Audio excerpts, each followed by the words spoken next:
Hey everyone! Welcome to tonight's deep dive into the wild, absurd, and downright unsettling world of medieval royalty. A time when decadence, scandal, and pure chaos reigned supreme. Today, we're peeling back the velvet curtains to reveal the outrageous bedrooms of kings and queens where power, passion, and, let's be real, no sense of boundaries collided in the most spectacular way possible. But before we jump in, do me a favor if you enjoy this kind of content. Hit that like button and don't forget to subscribe. Let me know where you're tuning in from in the comments and what time it is over there. I love seeing where everyone's watching from. Now, let's set the scene, dim the lights a bit, and kick off this strange, fascinating journey into royal debauchery. We begin with King John of England. Now, before you roll your eyes, yes, he's the one who signed the Magna Carta, lost half of France, and somehow still found time to make a total mess of his personal life. John's reign from 1199 to 121 A6 wasn't just a political disaster, it was a masterclass in how not to handle both leadership and relationships. Forget about medieval political maneuvering. This guy made a habit of kidnapping noble women, locking them up in castles, and, well, entertaining them. His idea of diplomacy, seducing the wives of powerful families, driving a wedge between the husband and wife, and then, wait for it, doubling the taxes on the husband. Who needs battle strategies when you've got that level of charisma? What's truly wild is how even medieval chroniclers, who were typically fine with glossing over torture and witch trials, couldn't keep quiet about John's behavior. He was famously notorious, not for any of his political missteps, but for making things awkward in social settings. Imagine being at a royal dinner and realizing the king has not just stolen the spotlight, but your wife too. Now, John didn't stop at a few affairs. No, he had an official count of 30 mistresses on record, and that's not romantic. It's a staffing problem. Seriously, at this point, one could argue he needed a personal assistant just to handle his love life. His love for scandal didn't just stay within the walls of his court. It spread like wildfire among the nobility. At one point, there were complaints that John was abusing the hospitality of others a little too much, meaning, yes, he was making unwanted advances on everyone, from the servants to the nobles' wives. And you know it's bad when nobles start locking up their families when the king comes over for a visit. One baron even refused to meet John unless his entire household was locked up beforehand. Think about that for a second. Political tensions were so high that personal safety became more important than diplomatic talks. This wasn't medieval feudalism. This was the royal version of keep your hands to yourself. Despite the constant complaints, King John was completely oblivious. He thought of himself as irresistible. No, seriously, he genuinely believed he was the most desirable man in the kingdom. Of course, that's just what he wrote in his letters, and we all know how reliable those are, right? But that didn't stop John from ruling with a level of delusion that only kings can get away with. His reign ended in chaos and a legacy of distrust. He didn't just lose a kingdom, he lost respect. The result? A revolution in democratic thought.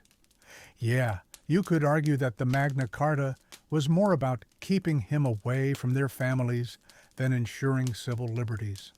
Moving on from King John, let's take a detour to France for a while, where Charles VI, aka Charles the Mad, ruled from 1380 to 1422. And trust me, his moniker was earned. This wasn't just a petty nickname. Charles wasn't just a king. He was the poster child for the kind of royal insanity that makes history so much more entertaining. He started out strong, young, and capable, but somewhere along the way, things took a drastic turn. First, he started forgetting who he was. Then, he began attacking his own knights. At one point, he even believed he was made of glass. Imagine that. The king thinking he was a fragile, breakable object. He insisted his servants wrap him in blankets to protect him from shattering while walking. It's a royal delusion, but hey, he was the king. Now, most royals would keep their mental health under wraps, but Charles? No. Not only did he have a breakdown, but he was also juggling a royal mistress and the stress of civil war at the same time. He could have just stuck to one of those problems, but Charles was a man of efficiency. His wife, Isabeau of Bavaria, tried to manage the court while Charles was running from mirrors, afraid they might cause him to break apart. But the real star here was his mistress, Odette des Hommes, who not only stayed with him through his breakdowns, but also did the Lord's work of brushing his hair, listening to his ramblings about glass, and helping him put on layers of padded clothing so he wouldn't break while sitting. If that isn't the most bizarrely romantic thing you've ever heard, I don't know what is. And if that's not enough to convince you that Charles was beyond any semblance of normal royal behavior, let's talk about the time he hosted a court event called the Bal d'Irden. This is what happens when a king, with a fragile psyche, decides to go full medieval party mode. He and his friends dressed as wild men in flammable costumes and danced around with torches. Someone inevitably dropped a flame, and several of his friends burned alive. Charles may have survived, but let's just say his dignity didn't. Even with all that chaos, Charles fathered 12 children, which raises some serious questions about his mental state. Did he remember any of their names? It's hard to tell, but Charles was Charles, and he managed to make mental illness, royal scandal, and medieval pyrotechnics seem like one tragic comedy. So, there we have it. Two royals, both notorious, both utterly unhinged in their own ways. Yet, in their dysfunction, they contributed to the grand spectacle of medieval history. Stick around for part 2, where we dive even deeper into more of these larger-than-life monarchs and the bizarre legacies they left behind. Trust me, the next one will be just as wild, if not wilder. Let's continue our dive into the madness of monarchs, starting with Peter the Cruel, or, depending on who you ask, Peter the Just. His reign in Castile from 1350 to 1369 was marked by a cocktail of violence, jealousy, and political drama that's hard to match even in the royal scandal department. Peter's love life wasn't exactly what you'd call a romantic saga. He first fell for a noblewoman named Maria de Padilla, whom he might have secretly married. But there's a twist. Peter's love life wasn't about settling down. Oh no, he had a duty to the throne, which meant politically motivated marriages. One of those was to Blanche of Bourbon, a French noblewoman. Peter did the medieval equivalent of ghosting her, locked her in a castle 3 days after their wedding, and essentially erased her from his life. Why? Well, because Maria had prettier hair, obviously. Nothing says true love quite like locking your wife away because you think another woman has better hair. But here's the kicker. Maria, even after Peter married other women, remained his lifelong obsession. She was his favorite, and when she died, Peter reportedly wept for days. He didn't just mourn her, he declared her his legal wife retroactively, which was a nice touch for anyone who had to follow the medieval rules of marriage. But Peter wasn't the type of guy to just let love die quietly. No, when Maria passed away, Peter's passion took on an obsessive edge. He ordered that she be officially recognized as his wife, despite the fact that their relationship was the political equivalent of a Shakespearean tragedy. But let's not kid ourselves. Peter wasn't just about romantic gestures. He had a bit of a temper, which he expressed through murder. His most infamous romantic act of jealousy came when one of his mistresses, Donna Juana, tried to leave him. She was found murdered shortly afterward, which wasn't exactly an isolated incident. Peter had a nasty habit of executing his political enemies, often with the kind of casual cruelty you'd expect from a man who could watch executions while lounging with a mistress. It's clear that Peter didn't just rule with passion, he ruled with violence and a shocking lack of empathy. His love life wasn't Shakespearean. It was more like a medieval crime thriller with a twisted sense of romance. But even in the midst of all this drama, the Kingdom of Castile had one heck of a gossip mill. Everyone was talking about Peter's relationship choices, his surprise weddings, and the not-so-surprising stabbings. It got so bad that his own family, specifically his half-brother, decided enough was enough. Peter was assassinated in 1369 by his own flesh and blood, a grim end to a reign that was as emotionally chaotic as it was politically disastrous. Moving from one controversial royal to another, let's talk about Edward II of England. He ruled from 1307 to 1327, and his reign is mostly remembered for two things: losing the Battle of Bannockburn and his deeply complicated relationship with his male favorites. Edward's love life, well, let's just say it wasn't exactly keeping the nobility thrilled. Let's talk about Piers Gaveston first.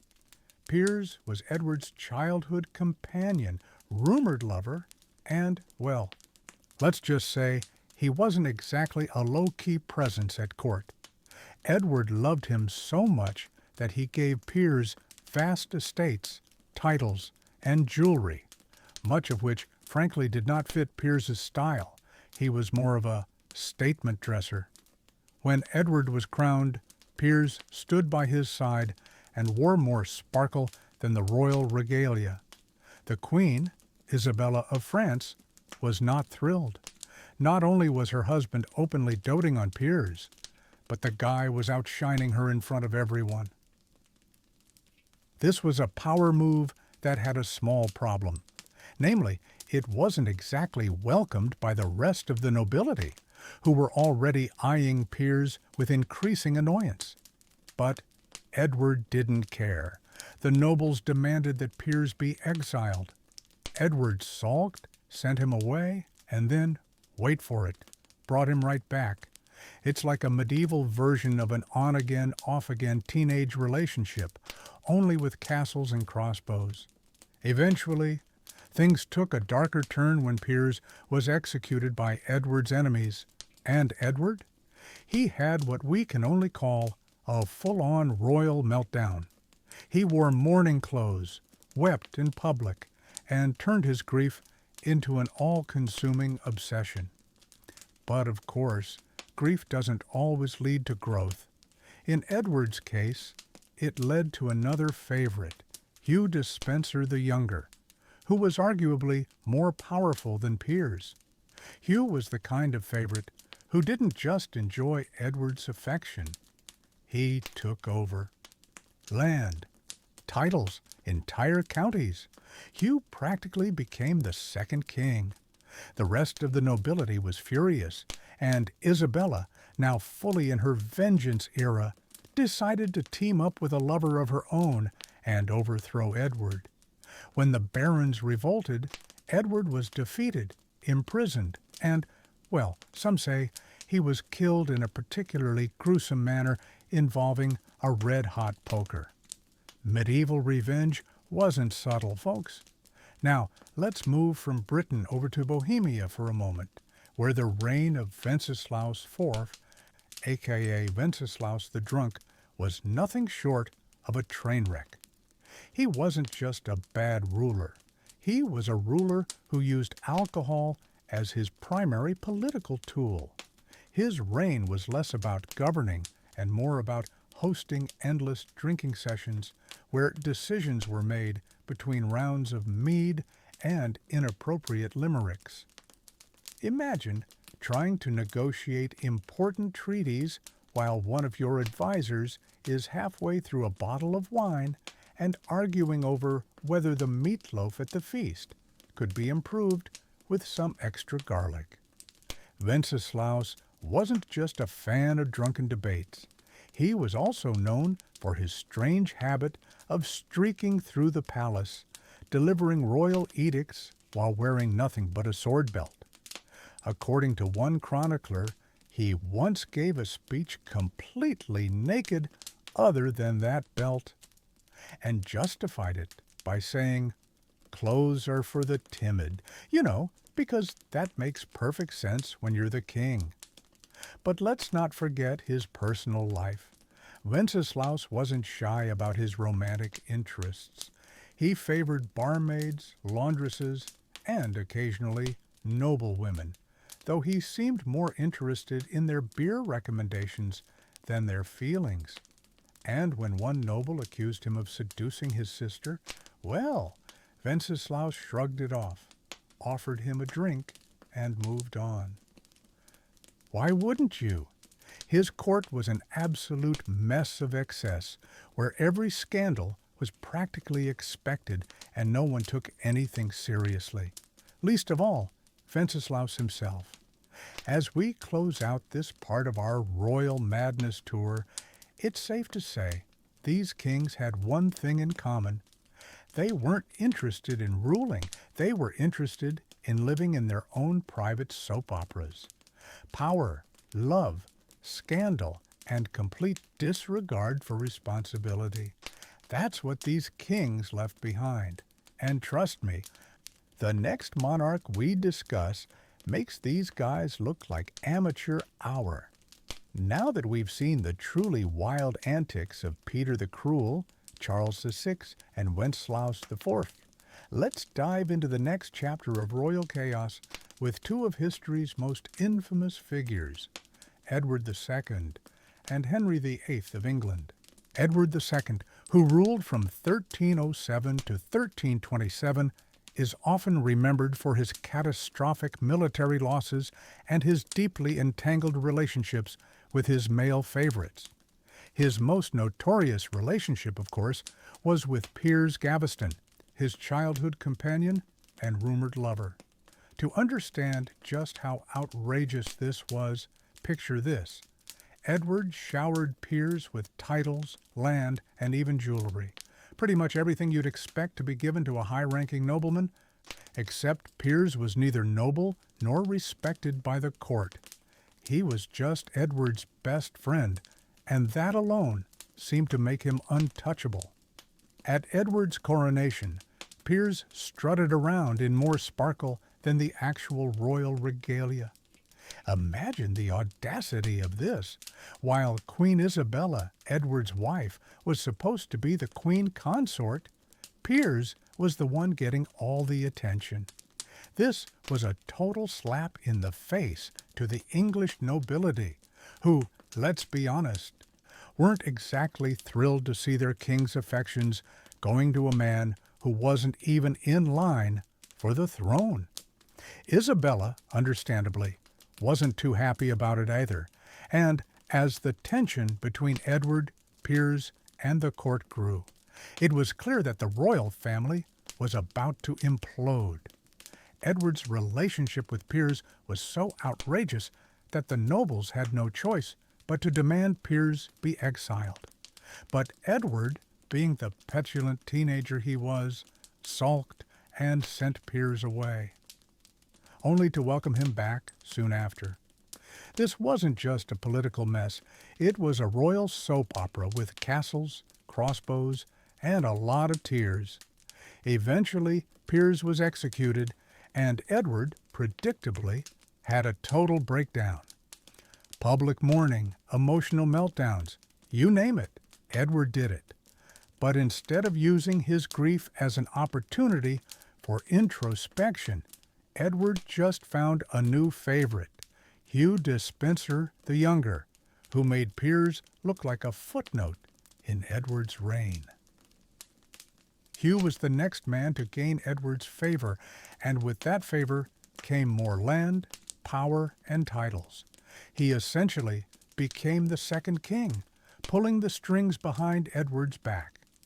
By this point, the nobility had had enough.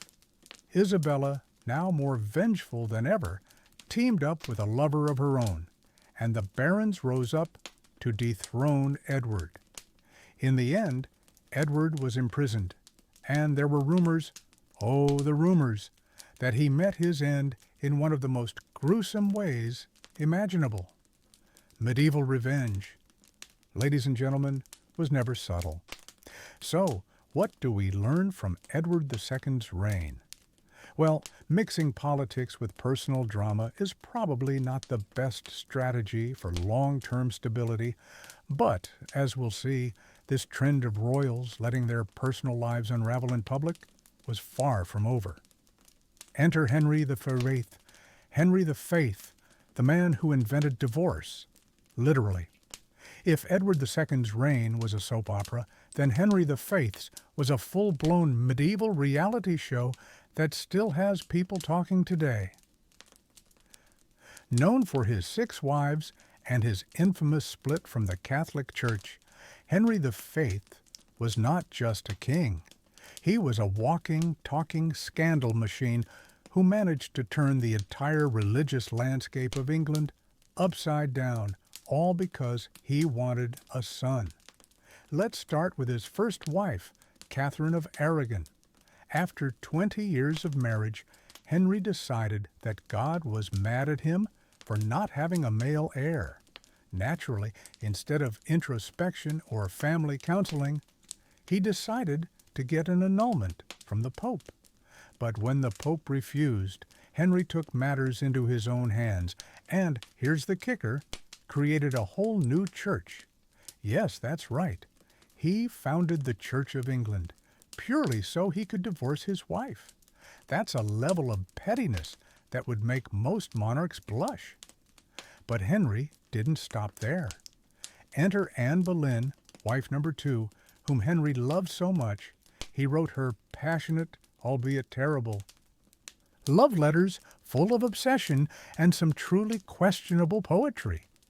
Anne gave him a daughter, Elizabeth, who, by the way, would go on to become one of England's greatest monarchs.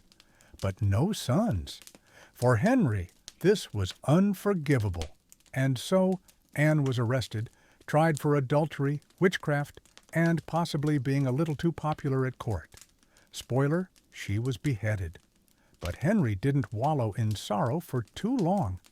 11 days after Anne's death, he was already eyeing wife number 3, Jane Seymour.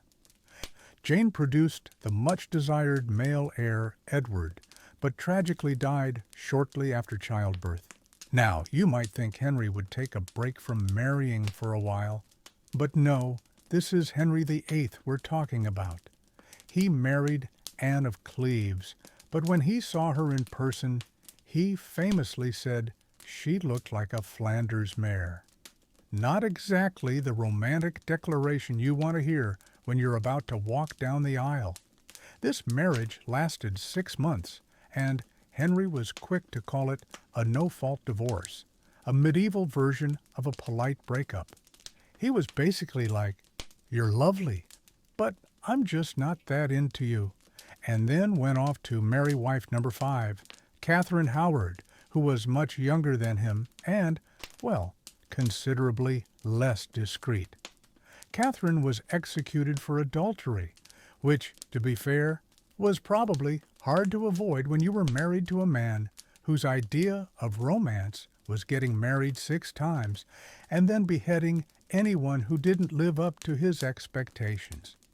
Finally, there was Catherine Parr, wife number 6, who wisely outlived Henry by being patient, literate, and excellent at dodging accusations. But by the time Henry died, he had essentially bankrupted England, consumed half its livestock, and turned the royal court into a giant soap opera. Henry VIII may not have been the best ruler, but he was certainly one of the most memorable, leaving a legacy of scandal, failed marriages, and the invention of Anglicanism. Because sometimes the best way to solve your personal problems is by splitting the church in two. Louis XIV of France, the unofficial king of scandal. Now let's jump across the channel to France, where Louis XV ruled from 1715 to 1774. His reign was marked by a series of royal parties, endless mistresses, and very little actual governance. Louis was young, handsome, and poised to carry on the legacy of his great-grandfather, Louis XIV. But somewhere along the way, he got distracted by mistresses, mostly. One of his most famous mistresses, Madame de Pompadour, wasn't just a pretty face. She was a woman of power, wit, and influence who practically ran France behind the scenes. But when she lost interest in the physical side of their relationship, Louis did what any self-respecting king would do. He built a second harem. It was organized chaos, with each mistress receiving gifts, titles, and discreet housing when their contract expired. This was the French version of an internship program, except there was no room for advancement, and the turnover rate was staggering. Louis didn't even pretend to be discreet about it. He brought his mistresses to court events, paid them government pensions, and even had a corridor built at Versailles for their exclusive access to his bedroom. It was royal efficiency at its finest. Meanwhile, his wife, Queen Marie Leszczyńska, was completely ignored. Louis, of course, was fully convinced he was an ideal ruler, despite the fact that his court resembled a brothel more than a royal palace. In the end, Louis XIV left behind a trail of scandals, but not much in terms of actual governance. He may not have been the worst king in history, but when it came to running a kingdom, he was more interested in running royal after-parties. The end of an era, Charles II and the fall of the Templars. As we wrap up this chapter, let's briefly touch on one final monarch, Charles II of England. Known as the Merry Monarch, Charles spent his reign, 1660-1685, bringing fun, frivolity, and mistresses back to England after the Puritan years. He had dozens of official mistresses, many of whom became fixtures in royal life. The most famous of these was Nell Gwyn, an actress who made her mark in royal history by boldly branding herself as the Protestant whore. You've got to love that kind of self-awareness. While Charles was known for his flippant attitude toward marriage, his reign set the tone for his grandson, Louis XVI, who would later lose his head, possibly because of the legacy Charles left behind. Louis, too, would struggle to balance power and personal drama, and ultimately, the scales would tip in the wrong direction. But we'll save that story for another time. Now, we shift gears from royal absurdity to the dramatic rise and fall of one of history's most fascinating secretive orders, the Knights Templar. Their legacy is steeped in mystery, power, and betrayal, and we're about to dive into their story of glory and their tragic demise, with a side of royal corruption and greed. But first, let's set the stage with the Spanish kings and a legendary woman who outshined all the men of her time, Yung Yi Sao, the pirate queen of the South China Sea. The fall of the Templars, power, betrayal, and revenge. The Knights Templar were more than just monks with swords. They were a political and military force, wielding incredible power and influence. From their humble beginnings in 1119 as a group of 9 knights tasked with protecting Christian pilgrims traveling to Jerusalem, they grew into a massive religious order, with hundreds of knights, vast land holdings, and one of the most sophisticated banking systems in Europe. But with power came enemies. The Templars' incredible wealth and their political independence, being directly answerable only to the Pope, made them a target. No king or noble could control them, and that made them dangerously powerful in the eyes of those who wanted to consolidate their own power. Enter King Philip IV of France, who had massive debts to the Templars and an even bigger ambition to seize their wealth. In the early 1300s, Philip, who was deep in debt from his ongoing wars with England and Flanders, saw the Templars as a threat he couldn't ignore. They had their own army, their own network, and, perhaps most dangerously, their own vaults full of wealth. Philip's solution? Frame them as heretics. He began spreading rumors that the Templars were secretly worshipping idols, performing dark rituals, and committing vile acts in private ceremonies. The whispers were enough to get the ball rolling, and in 1307, Philip orchestrated a mass arrest of Templar knights throughout France. Thousands were seized, tortured, and executed. Those who didn't confess to heresy, under duress of course, were executed in the most gruesome ways imaginable. Even their Grand Master, Jacques de Molay, was captured, tortured, and burned at the stake. It wasn't just an attack on a religious order. It was a political move to strip the Templars of everything they had built. By 1312, the Pope, under pressure from Philip, officially dissolved the order. But did the Templars really disappear? While the organization was disbanded, the myth surrounding the Templars only grew stronger. People whispered of their hidden treasure, their secret knowledge, and their rumored possession of the Holy Grail or the Ark of the Covenant. Even today, conspiracy theories abound about the Templars' hidden wealth and influence, and their image lives on in pop culture through books, movies, and video games. But their fall wasn't just about treasure. It was a cautionary tale about the dangers of unchecked power and how easily it can be destroyed by those who feel threatened by it. The Spanish kings, loyalty, betrayal, and power struggles from the Templars. Let's jump to the Spanish monarchy, which, like many royal families of the time, was riddled with power struggles, jealousy, and intrigue. The history of Spain's monarchy is a tale of alliances, wars, and broken promises. Take the reign of King Alfonso Font of Castile, for example. His love life alone was dramatic enough to fill an entire season of a medieval soap opera. Alfonso had 2 women who dominated his heart and kingdom: his legitimate wife, Maria of Portugal, and his mistress, Leonor de Guzman. But Alfonso wasn't one for subtlety, and his affection for Leonor was so intense that it made his marriage to Maria look like a footnote in the kingdom's history. He openly paraded Leonor around court, gave her land and titles, and treated her like the true Queen of Castile, leaving his actual wife to stew in the shadows. Maria, understandably, wasn't thrilled by this arrangement. When her father, King Afonso IV of Portugal, caught wind of the situation. Tensions escalated, leading to a near war between the two kingdoms. Alfonso X's obsession with Leonor created a scandal that reached far beyond his court.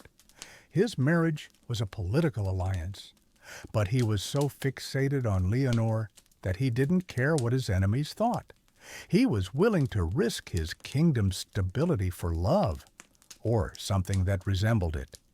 Yet, despite his blatant favoritism toward Leonor, Alfonso's obsession didn't end well for either woman. Leonor, who had produced several children for him and wielded considerable political power, was eventually executed by Alfonso's son after the king's death. Maria, on the other hand, got her revenge by making sure Leonor's death was gruesome. Sometimes it seems like the only thing the Spanish royalty ever managed to do right was execute their rivals in dramatic fashion. Alfonso X's reign didn't just end in scandal. It ended in an empire torn apart by royal infidelity and betrayals. His relationship with Leonor changed the course of Castilian history forever. For all his political maneuvering, Alfonso couldn't escape the consequences of his choices. He left behind a kingdom on the brink of collapse and a legacy as one of Spain's most scandalous kings. The rise of the pirate queen, Yung Yi-sao's legacy. Now, let's take a massive leap in time and geography to the South China Sea, where we meet a woman who would rise to command the largest pirate fleet in history. Her name was Yung Yi-sao, and she wasn't just a pirate. She was a force of nature. Yung Yi-sao's life is the stuff of legends. Born in 1775 in Guangdong, China, she started life as a prostitute in a floating brothel, a common fate for many poor girls at the time. These boats catered to merchants, naval officers, and pirates, but Yung Yi wasn't just there for the entertainment. She was shrewd, observant, and she learned how to work the system. By the time she was in her 20s, she wasn't just a prostitute. She was an information broker. She learned to gather secrets from her clients, making her a valuable ally to the right people. Her rise to power began when she met Yung Yi, the leader of the Red Flag Fleet, one of the most powerful pirate factions in the South China Sea. He was immediately struck by her intelligence and cunning, and they quickly married in 1801. But Yung Yi-sao wasn't content to simply be a wife. She demanded joint control of the fleet.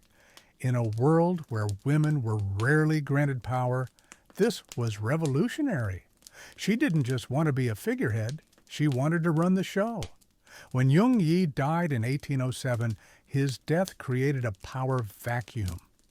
But instead of the fleet falling apart, Yung Yi-sao took control. She was a ruthless and strategic leader, organizing her pirate fleet into a highly disciplined force that could rival any navy in the world. Under her leadership, the Red Flag Fleet grew to include over 600 ships and up to 70,000 pirates. Some estimates suggest she commanded up to 1,800 vessels, making her the most powerful pirate on the high seas at the time. But what made Yung Yi-sao truly unique wasn't just her military prowess. It was her ability to create an organized and disciplined society among pirates. She established a strict code of conduct that governed everything from the division of loot to the treatment of women. Pirates who stole from the communal treasury were executed. Pirates who assaulted women without permission were also executed. And desertion? Immediate decapitation. But despite this harsh discipline, Yung Yi-sao ensured that her crew was well protected and well rewarded. Under her rule, piracy became a functioning society, not a chaotic free-for-all. Yung Yi-sao wasn't just a pirate leader, she was a political mastermind. She negotiated with the Qing dynasty for amnesty, not just for herself, but for her entire fleet. In a stunning move, she was able to retire peacefully in 1810, richer than most of the kings in Europe at the time. She was never captured, never defeated, and she didn't die in battle like most pirates. She walked away with everything intact. Her legacy is often overlooked in history, overshadowed by the more famous pirates like Blackbeard. But in her time, Yung Yi Sao was unmatched.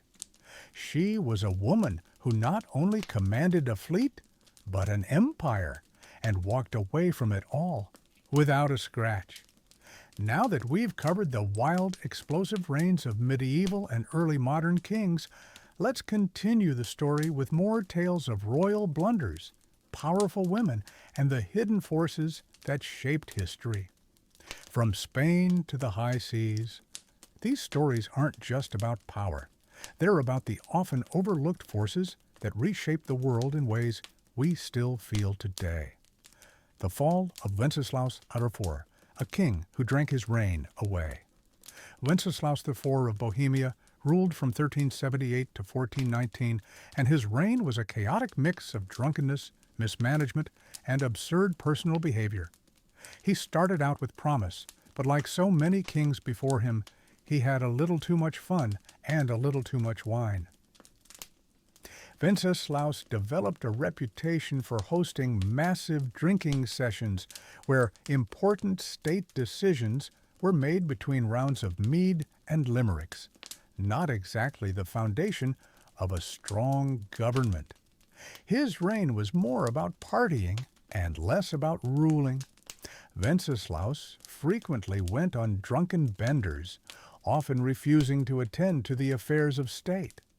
Instead of focusing on his kingdom, he became notorious for streaking through the palace halls, sometimes during meetings, delivering royal orders in nothing but his sword belt. According to chroniclers, his reasoning was simple. Clothes are for the timid. Not only did this royal behavior unsettle his advisors, but it also angered the nobility, who saw him as an ineffective ruler unfit for the responsibilities of kingship. Yet, Wenceslaus wasn't just about public nudity and drunkenness. He also had a strange habit of speaking to his hand, which raises some serious questions about his mental state. His behavior made him a target of criticism from all corners, and despite his initial promise, his reign ended in failure. In a dramatic coup, his brother Sigismund eventually seized the throne from him, putting an end to Wenceslaus's reign of chaos. Wenceslaus's reign is a textbook example of how personal excess and a lack of governance can destroy a kingdom. While he partied, his kingdom fell apart. By the time he was deposed, Bohemia was left in turmoil, a shadow of what it could have been. Wenceslaus's legacy isn't one of wisdom or courage. It's one of missed opportunities, bad decisions, and a royal life squandered. The fall of the Spanish kings, power and betrayal in the court. Now, let's travel to Spain, where we find another royal tale, one of love, betrayal, and political maneuvering. Take King Alfonso V of Castile, for instance, who ruled from 1312 to 1350. His reign was marked by a passionate love affair that turned the court into a stage for drama, scandal, and power struggles. While his official wife, Maria of Portugal, was a politically strategic match. Alfonso's heart belonged to his mistress, Leonor de Guzman. Alfonso wasn't subtle about his feelings for Leonor. He lavished her with land, titles, and power, even though he had an official queen. His behavior was an open scandal at court, where Maria was sidelined, while Leonor was treated like the true Queen of Castile. This blatant favoritism put a strain on his marriage and nearly led to a war with Portugal, as Maria's father, the King of Portugal, grew increasingly irritated by the situation. As if the love triangle wasn't complicated enough, Alfonso's reign was also marked by his decision to openly flaunt his relationship with Leonor. But instead of being content with his mistress, Alfonso went even further. He elevated Leonor's political power to new heights, allowing her to control many aspects of the kingdom. Meanwhile, his wife was left to carry out ceremonial duties while her husband spent his time with Leonor. The resulting tension created an unstable political environment, one that would only escalate as Alfonso's obsession with his mistress deepened. But Alfonso's love life didn't end in a happy conclusion. After his death in 1350, Leonor was executed by Alfonso's son, and Maria finally had her moment of revenge. In a dramatic political move, she ensured that Leonor met a gruesome end, showing that in the world of medieval politics, there's no room for soft hearts. Alfonso's reign may have been marked by military victories, but his personal life, the scandal, the betrayal, and the ultimate bloodshed, was what would be remembered. The rise of the Pirate Queen, Jung Yi-sao's strategic rule. Shifting gears from the dysfunctional courts of Europe, let's take a look at a woman who rose to the highest echelons of power in a world dominated by men, the infamous Pirate Queen, Jung Yi-sao, who commanded the largest pirate fleet the world has ever seen. Her life story is one of brilliance, strategy, and survival. And it stands as a testament to the power of women in a world that often tried to silence them. Jung Yi-sao was born in 1775 in Guangdong, China, and her early life was marked by hardship. She started as a prostitute on a Cantonese floating brothel, a reality faced by many poor girls in 18th century coastal China. These boats catered to merchants, naval officers, and pirates, but Jung Yi wasn't just another girl serving drinks and warmth. She quickly learned the art of conversation and negotiation. By the time she was in her 20s, she was running information on her clients and leveraging her position to gain power. Her life would change when she met Jung Yi, a pirate lord commanding the Red Flag Fleet, one of the most powerful pirate factions in the South China Sea. He was immediately struck by her wit and intelligence, and they married in 1801. But unlike most women of her time, Jung Yi-sao didn't just become a passive queen. She became a co-ruler, demanding equal control over the fleet. This was nearly unheard of in her time, especially for a woman in China's male-dominated society. When Jung Yi died in 1807, many assumed his empire would collapse. Instead, Jung Yi-sao seized control. She didn't just lead, she expanded. Under her leadership, the Red Flag Fleet grew to over 600 ships and over 70,000 pirates. Some estimates claim she commanded up to 1,800 vessels. What made her truly exceptional wasn't just her military skill, it was her ability to organize and govern. She implemented a strict code of conduct among the pirates, punishing those who stole from the communal treasury, ensuring discipline and loyalty, and even offering protection to coastal villages under her rule. But perhaps the most impressive part of Jung Yi-sao's rise wasn't just her ability to fight. It was her ability to negotiate. By 1810, after years of battling the Qing dynasty and foreign navies, Jung Yi-sao made a bold move.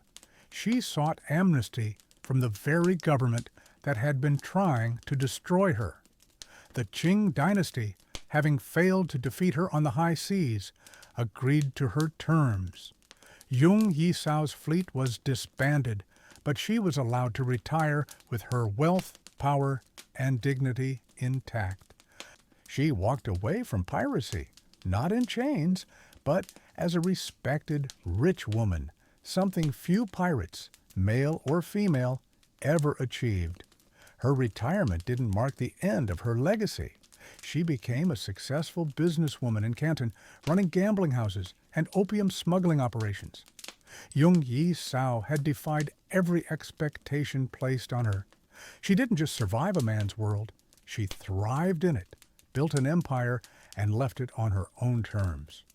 Legacy and the unseen power of women in history. Jung Yi Sao's story is a reminder that throughout history, women have often been sidelined or erased from the narrative. Yet they've consistently found ways to command power in societies that tried to limit their influence. While men like Henry VIII or Edward VII are often celebrated in historical accounts for their audacity, women like Jung Yi Sao are often reduced to footnotes or completely forgotten. But Jung Yi Sao's success as a pirate queen demonstrates that true power is not just about brute force. It's about strategy, intelligence, and the ability to turn even the most precarious situations to your advantage. And, perhaps more importantly, it's about understanding how to navigate the power structures that seek to keep you in a box. History remembers the loudest voices, the biggest wars, and the most dramatic deaths. But often, the real power lies in the quiet moments, the strategic choices, the negotiations, and the ability to walk away unscathed. Jung Yi Sao didn't just live through her era, she reshaped it. Her legacy continues to echo across the South China Sea, and today her story is being reclaimed, not just as a tale of piracy, but as a story of empowerment, resilience, and the unbreakable strength of women throughout history. As we continue our exploration of monarchs, pirates, and powerful women who left their mark on history, we now shift our focus to some of the most shocking political upheavals and military conquests in royal history. From the fiery downfall of more European kings to the incredible influence women held in piracy, this chapter shows that history isn't just shaped by kings. It's shaped by rebels, queens, and sometimes even the pirates who challenge the very structures that try to control them. The rise and fall of the Plantagenets, the tragic reign of Edward II. Edward II of England's reign is an extraordinary tale of personal drama and royal mismanagement. Though the kingdom was largely at war with Scotland during his reign, 1307-1327, it was Edward's internal court battles that made him notorious. Edward is best remembered for two things: his devastating loss at the Battle of Bannockburn, 1314, and his intense, very public relationships with his male favorites, most notably Piers Gaveston and Hugh Despenser the Younger. Piers Gaveston, Edward's first and most famous lover, was a man who wasn't just loved by Edward, he was adored. And by adored, I mean showered with titles, lands, and extravagant wealth, despite not having any noble blood to his name. Edward's blatant favoritism towards Piers was so disruptive that it enraged the nobility, especially since Piers openly upstaged the Queen in terms of both influence and affection. And it wasn't just his fashion choices. Piers wore more sparkle than the royal regalia itself, but it was his sway over Edward that caused the real friction. It wasn't long before the barons revolted, demanding Piers be exiled. Edward sulked and complied, only to have Piers brought back shortly after. Eventually, Piers was executed by the barons, and Edward was devastated, so much so that he nearly had a royal breakdown. His emotional collapse was so severe that his reaction was not to change his ways, but to find another favorite, Hugh Despenser the Younger. Hugh was even more influential than Piers, and this time, the nobility had had enough. Queen Isabella, Edward's wife, who had long been neglected and insulted by her husband's infatuations, allied with a rival faction, including her lover, and led a rebellion to overthrow Edward. The end of Edward II's reign wasn't just a political collapse, it was a public, emotional breakdown that changed the course of English history. Edward was eventually imprisoned, and his son, Edward III, ascended the throne. The public knew very little about how Edward II died, but rumors swirled that his demise involved some of the most grotesque methods imaginable, the most sensational being the infamous red-hot poker tale. Regardless of how he died, Edward II's reign was a tragic, misguided tale of a king who mistook favoritism for leadership and romantic obsession for royal duty. The rise of piracy, Blackbeard, Bartholomew Roberts, and the pirate kingdoms. Shifting from the troubled royal courts of Europe, let's explore the tumultuous world of piracy in the Caribbean, where chaos, plunder, and strategic genius ruled the waves. For many, pirates are often reduced to swashbuckling caricatures, but in reality, they were also political figures, sometimes more capable than the monarchs who claimed control of their territories. Consider Blackbeard, the infamous pirate of the early 18th century, whose name alone evokes images of swaying ships, duels, and treasure hunts. Blackbeard, whose real name was Edward Teach, was not just an embodiment of pirate lawlessness. He was also a master of psychological warfare. His long, dark beard and intimidating presence were just the surface of a far more calculated and shrewd pirate mind. Blackbeard created a fearsome reputation by tying slow-burning fuses to his beard and lighting them during battles, as smoke and flame billowed from his face. His enemies were terrified before the battle even began. But Blackbeard's influence extended far beyond intimidation tactics. He was a skilled negotiator who knew how to navigate the complex politics of piracy, often making deals with rival pirate factions to ensure his own fleet's survival. But as much as Blackbeard was a master of terror, there were other pirates who turned piracy into an organized, systematic endeavor. Bartholomew Roberts, known as Black Bart, took piracy to a new level. Roberts was an intelligent, disciplined pirate captain whose strategies revolutionized how piracy operated during the golden age of piracy, 1720s. Unlike Blackbeard, Roberts wasn't just out for blood. He was after wealth, creating an empire of pirates who operated like a well-oiled machine. Roberts's pirate code was famous for being as rigid as any naval fleet's regulations.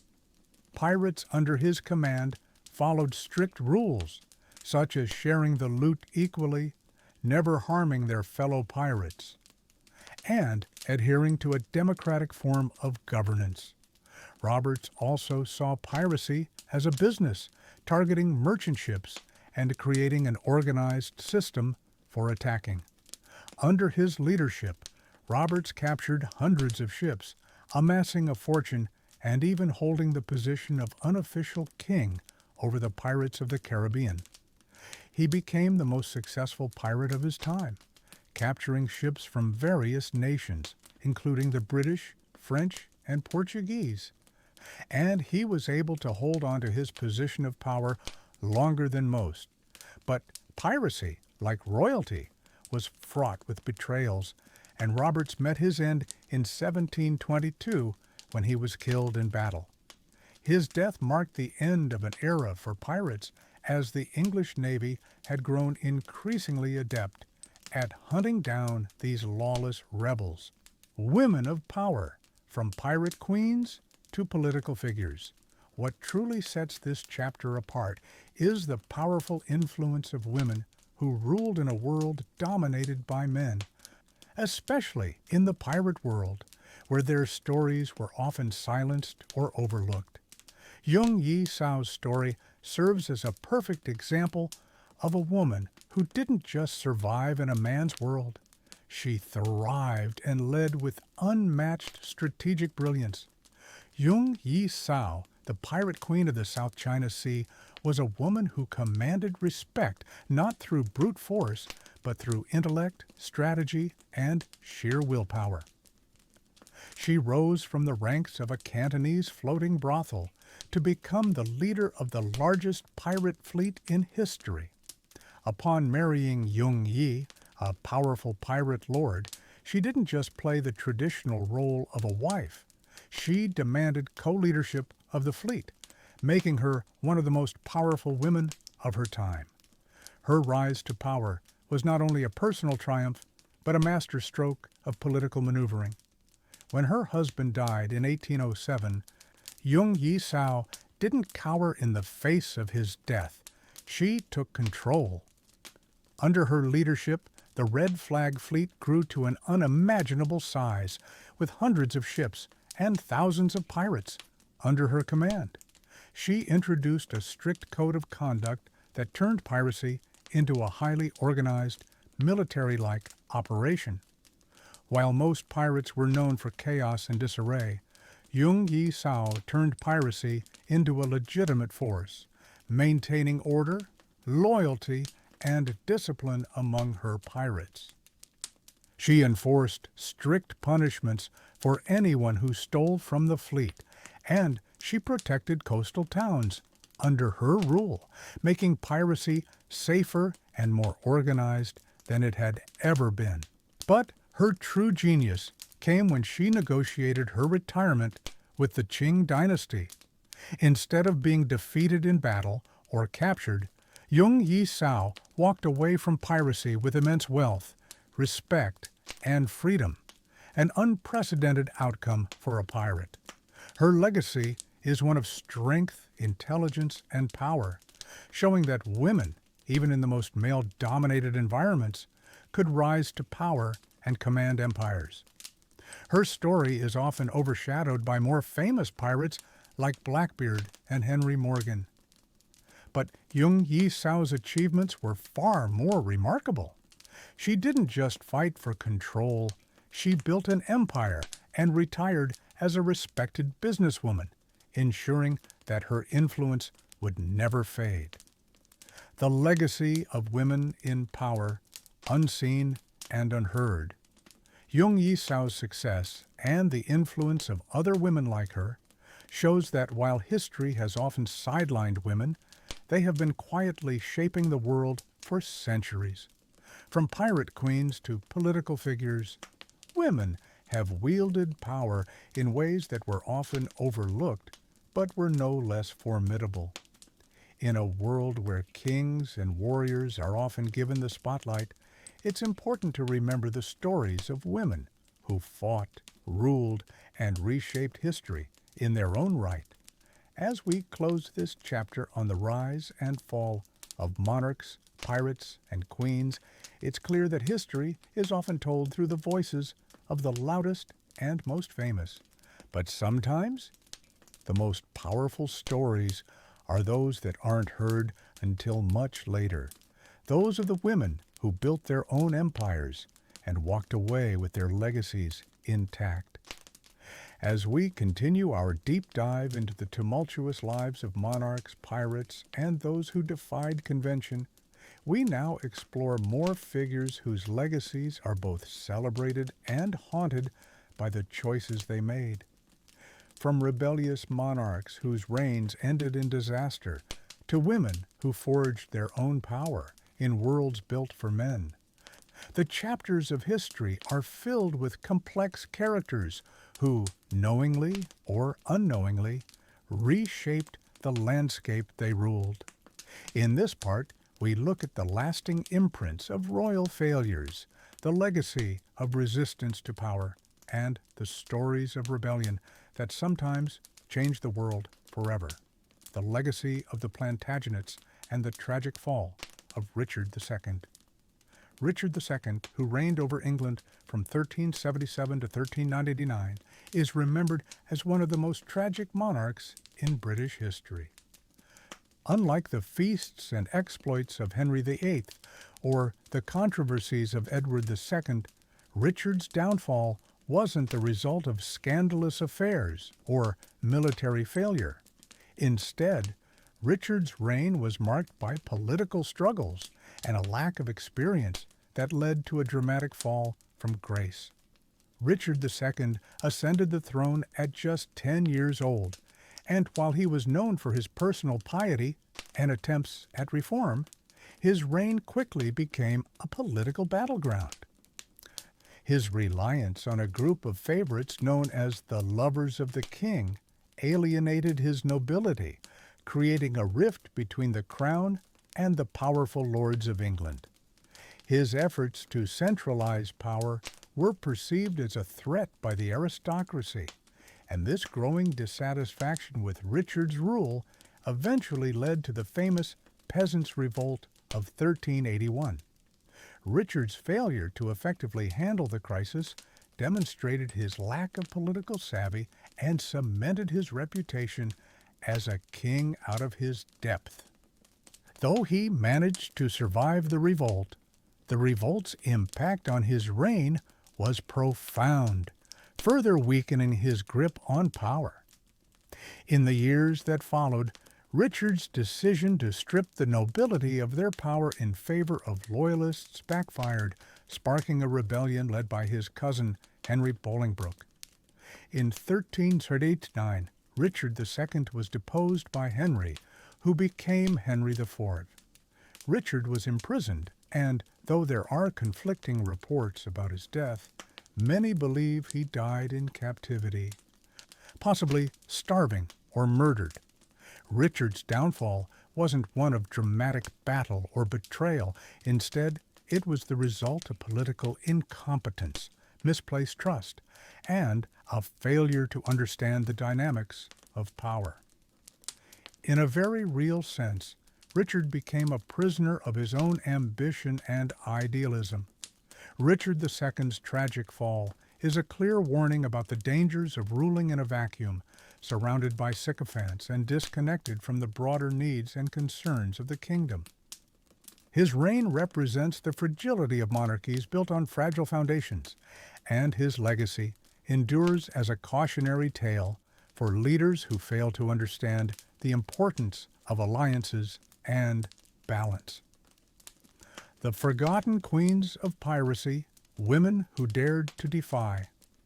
While monarchs like Richard II grappled with internal struggles, women like Jung Yi-sao, who we've seen rise to legendary status in the pirate world, represent a class of historical figures often overlooked in traditional narratives. These women didn't just participate in piracy, they led fleets, outsmarted imperial navies, and built empires of their own making. One such woman was Jeanne de Clisson, a French noblewoman whose brutal pursuit of vengeance changed the course of history in the 14th century. When Jeanne's husband, Olivier de Clisson, was executed by the French king, Philip VI, without trial, Jeanne's life took a dark turn. In a rage of grief and vengeance, she sold her estates and purchased a ship, swearing to hunt down and kill anyone associated with Philip the Crack. Jeanne became known as the Lioness of Brittany, and her quest for revenge turned her into a feared pirate. For years, she terrorized the French coast, capturing ships, executing prisoners, and sending the bodies of her enemies back to the king. What makes Jeanne's story so powerful is not just the vengeance she sought, but the way she redefined power. In an age where women were expected to be silent, dutiful, and obedient, Jeanne's rebellion against the French monarchy was an act of defiance on multiple levels. She didn't just avenge her husband's death, she carved out her own path in a world that would have otherwise silenced her. Jeanne's reign of terror on the sea, though ultimately ended when she died in 1359, left a permanent mark on the history of piracy, showing that women too could take up arms and shape the course of their own stories. Jeanne's tale, like that of Jung Yi-sao, reveals the hidden stories of female empowerment that history often erases. Their resilience and strength in the face of patriarchal oppression change the tides of history in ways that are still remembered, even if their names are not always sung in the same breath as their male counterparts. The global impact of women in the pirate world. Jung Yi-sao wasn't the only woman to rise to power in the piratical world. The South China Sea was teeming with powerful women who wielded immense influence over the pirate fleets that dominated trade routes during the 19th century. These women weren't mere figurehead consorts of powerful men. They were power brokers in their own right, commanding respect and loyalty from their crews, making strategic alliances, and negotiating directly with governments and empires. One of these women was Qing Shi, a former prostitute who rose to become one of the most feared pirate captains in history. Qing Shi married the infamous pirate captain Zheng Yi, and upon his death, she took control of his massive fleet. She commanded hundreds of ships and tens of thousands of pirates, making her one of the most powerful women in history. Like Jung Yi-sao, Qing Shi was not just a figurehead. She was an astute strategist, enforcing a strict code of conduct among her crew, including severe punishments for disobedience and piracy. Her leadership was so formidable that the Qing dynasty eventually had to offer her a pardon to stop her fleet from terrorizing their shipping lanes. Qing Shi's ability to negotiate a deal with the Qing dynasty and retire with her wealth intact is a testament to her shrewdness. Unlike many male pirates who died in battle or were captured, Qing Shi walked away with her freedom and power still intact, eventually living a peaceful life until her death in 1844. Qing Shi's success, like that of Zheng Yi-sao, shows that pirates were more than just outlaws. They were skilled leaders who knew how to navigate the complexities of power, alliances, and military strategy. But what is perhaps most remarkable about Qing Shi and Zheng Yi-sao is their ability to take on leadership roles traditionally reserved for men. In worlds where women were supposed to be silent, docile, and obedient, these pirate queens defied convention, built armies, commanded fleets, and negotiated with empires, all while maintaining control over their own destinies. Their stories serve as powerful reminders that the traditional gender roles of their time were not absolute, and that history is filled with women whose influence and leadership defied the structures meant to confine them. The unseen power of women in history, shaping the world behind the scenes, what these pirate queens, rebel queens, and deposed monarchs all share is the way they used their agency to impact the course of history. Their stories may not have been written into the grand annals of history as prominently as their male counterparts, but they shaped the world in profound and lasting ways. From leading pirate fleets to taking down monarchies, these women demonstrated that power isn't always about the throne or the crown. Sometimes it's about influence, strategy, and defiance against systems meant to keep people in their place. History has long romanticized the reigns of monarchs, focusing on their legacies of conquest, war, and power. But behind every crown, there's often a complex web of politics, relationships, and choices that make the royal narrative much more interesting than a simple tale of power. And throughout history, women have often been overlooked, whether they were leading pirate fleets, rebelling against oppressive monarchies, or negotiating peace treaties behind the scenes. Jung Yi-sao, Jeanne de Clisson, and others like them remind us that women weren't just passive figures in the past. They were active agents of change, challenging the gender norms of their time and creating legacies that have endured long after their deaths. As we continue to explore the complex stories of monarchs and pirates, this chapter delves into the broader impact of royal decisions, the hidden power of women, and the evolution of societal structures that shaped history. From the kings whose actions reverberated across centuries to the pirate queens whose names were obscured, the intertwined legacies of power and resistance offer a deeper understanding of how the past informs the present. In this part, we witness how power can be both a tool and a weapon, sometimes wielded for good, sometimes for ruin, through the stories of royal dynasties, their downfall, and the extraordinary women who found ways to defy the conventions of their time.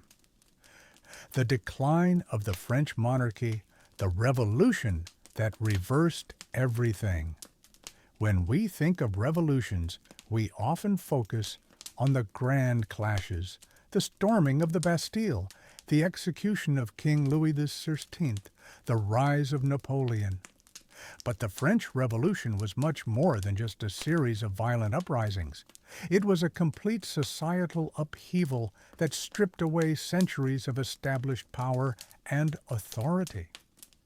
By the time the revolution reached its boiling point in 1789, France was ripe for change.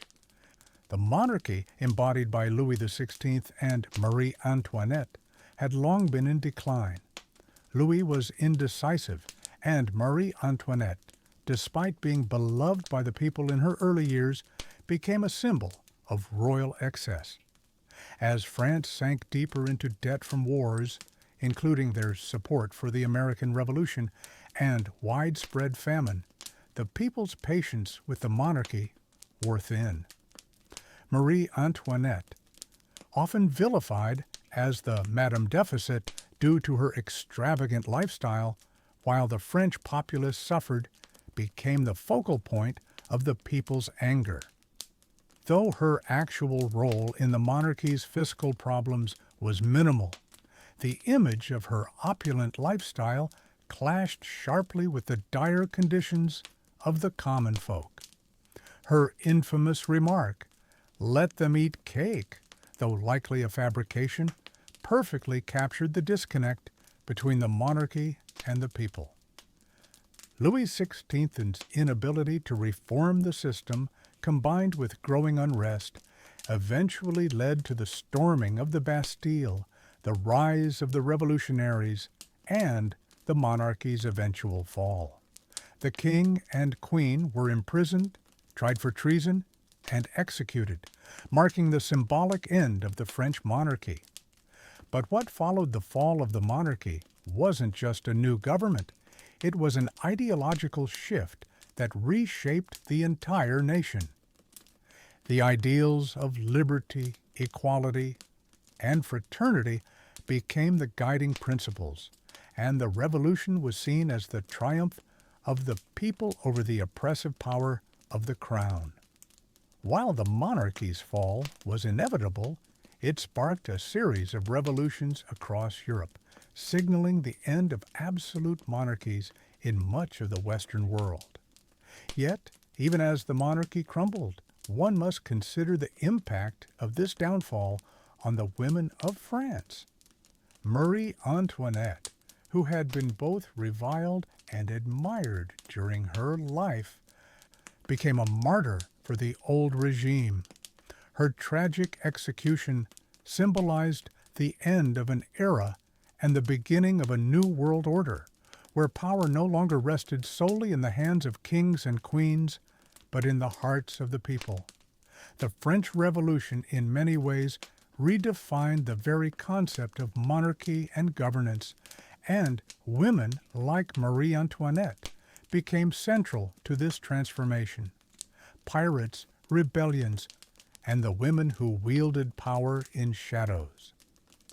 While monarchies crumbled and revolutions reshaped political landscapes, women like Zhongyi Sao and Qing Shi continued to command power from the shadows. Pirates who defied the traditional roles assigned to their gender and built legacies that would outlast many kings and queens. These women didn't just fight to survive, they fought to lead and to control their fates in worlds that tried to suppress them. Qing Shi, who took command of her late husband's fleet in the early 19th century, was one of the most successful pirates in history. Under her rule, the Red Flag Fleet became an unstoppable force in the South China Sea. Unlike many pirates who lived for plunder, Qing Shi ran her pirate kingdom with military precision, creating a strict code of conduct that governed everything from the division of loot to the treatment of prisoners. She didn't just command respect on the high seas. She built an empire that rivaled the Qing dynasty in both power and organization. Her rise to power was marked by a combination of intelligence, shrewdness, and unmatched leadership. She negotiated a deal with the Qing government that allowed her to retire with her wealth intact, a rare feat for any pirate. Her ability to strike a deal with the very empire that had been trying to capture her was a testament to her political savvy and the depth of her power. Like Zhongyi Sao, Qing Shi didn't die a pirate's death. She lived to see her legacy preserved, respected, and even revered by those who once hunted her. The silent power of women in history shaping the course of empires, in contrast to the loud, often violent clashes of kings and armies. The power of women throughout history has often been less visible, but no less influential. These women didn't always seek public acclaim or recognition for their actions. Instead, they wielded power in subtler ways, shaping empires, influencing politics, and even helping to build the very infrastructure that supported some of the most powerful monarchies.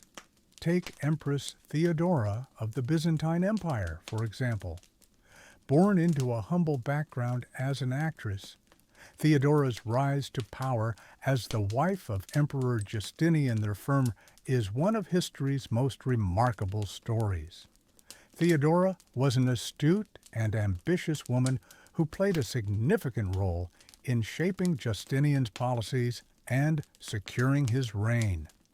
During the Nika riots in 532 AD, when a faction of the population revolted against Justinian, Theodora famously convinced him to stay and fight rather than flee, saving the empire from collapse. Her legacy is one of quiet power and strategic brilliance. Theodora was not content to play the role of a passive wife or consort. She was an empress in her own right, and her influence extended far beyond the palace. She worked tirelessly to reform the empire's laws, advocate for women's rights, and support the arts. Without her, Justinian's reign might have ended much sooner, and the Byzantine Empire might have faced a much different fate. Similarly, the role of women in shaping the fortunes of their kingdoms has often been underestimated. While kings and generals may have commanded armies, queens and empresses quietly influenced diplomacy, policy, and societal structures. These women, often overlooked by mainstream history, were crucial in maintaining the stability of empires, securing alliances, and ensuring the continuity of power. the pirates, the queens, and the forgotten power. In the world of piracy, women like Jung Yi-sao and Qing Shi weren't just defying gender norms. They were rewriting the very rules of piracy. They created their own power bases, built political alliances, and led massive fleets with strategic brilliance. Their stories, while often neglected in history books, are some of the most compelling examples of women seizing power in a world that was designed to keep them in the background. As we look back at the monarchs who have shaped history, both for good and ill, it becomes clear that the true force of change often comes not from the throne, but from those who challenge the status quo. Women like Marie Antoinette, who represented the old order, may have fallen, but their legacies became the stepping stones for a new world order. Meanwhile, women like Qing Shi and Jung Yi-sao continue to resonate as symbols of resistance and resilience. Their stories remind us that history isn't just about rulers who wear crowns. It's about those who lead, rebel, and conquer against all odds. In this part of our journey through history, we explore how the rise and fall of empires shaped the world, and how the women who were often sidelined in history played pivotal roles in these transitions. From the crumbling monarchies of Europe to the audacious reigns of pirate queens, the true stories of power are rarely as they seem. These women, often relegated to the background, wielded incredible influence and reshaped the course of history in ways that have only recently been acknowledged. As we continue to examine these untold stories, we will uncover how the actions of powerful women left an indelible mark on empires and the people who ruled them. The fall of the Holy Roman Empire, a legacy of power and decline. The Holy Roman Empire, which had once been a dominant force in Europe, began to show signs of weakness in the 17th century. This multi-ethnic, multilingual empire, once considered an essential force in European politics, struggled under the weight of internal divisions, religious wars, and the weakening of central authority.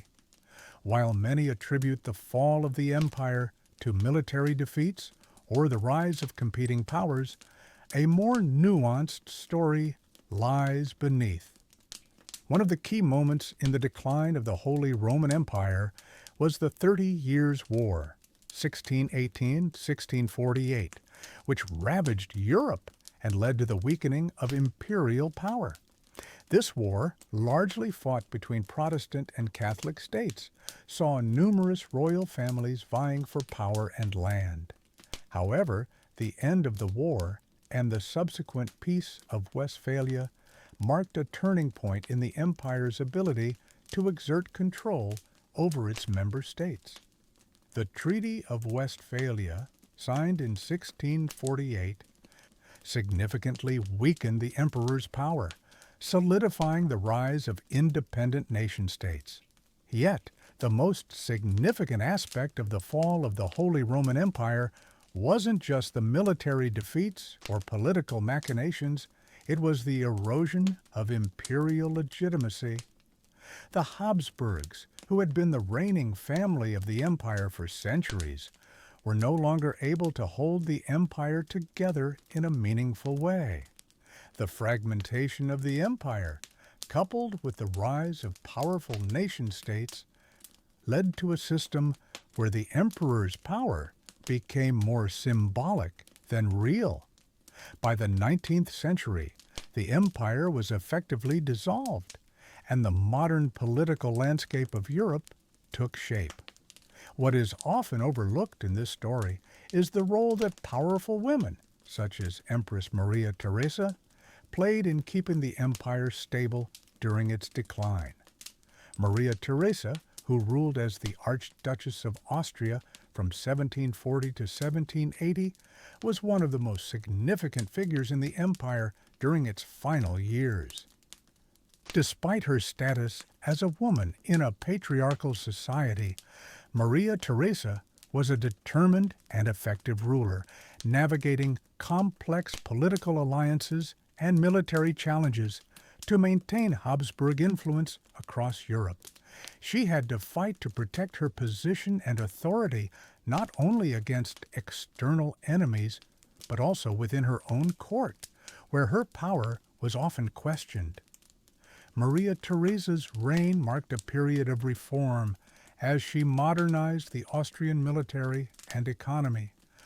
But she also faced immense challenges, including the 7 Years' War and the complexities of managing a multinational empire.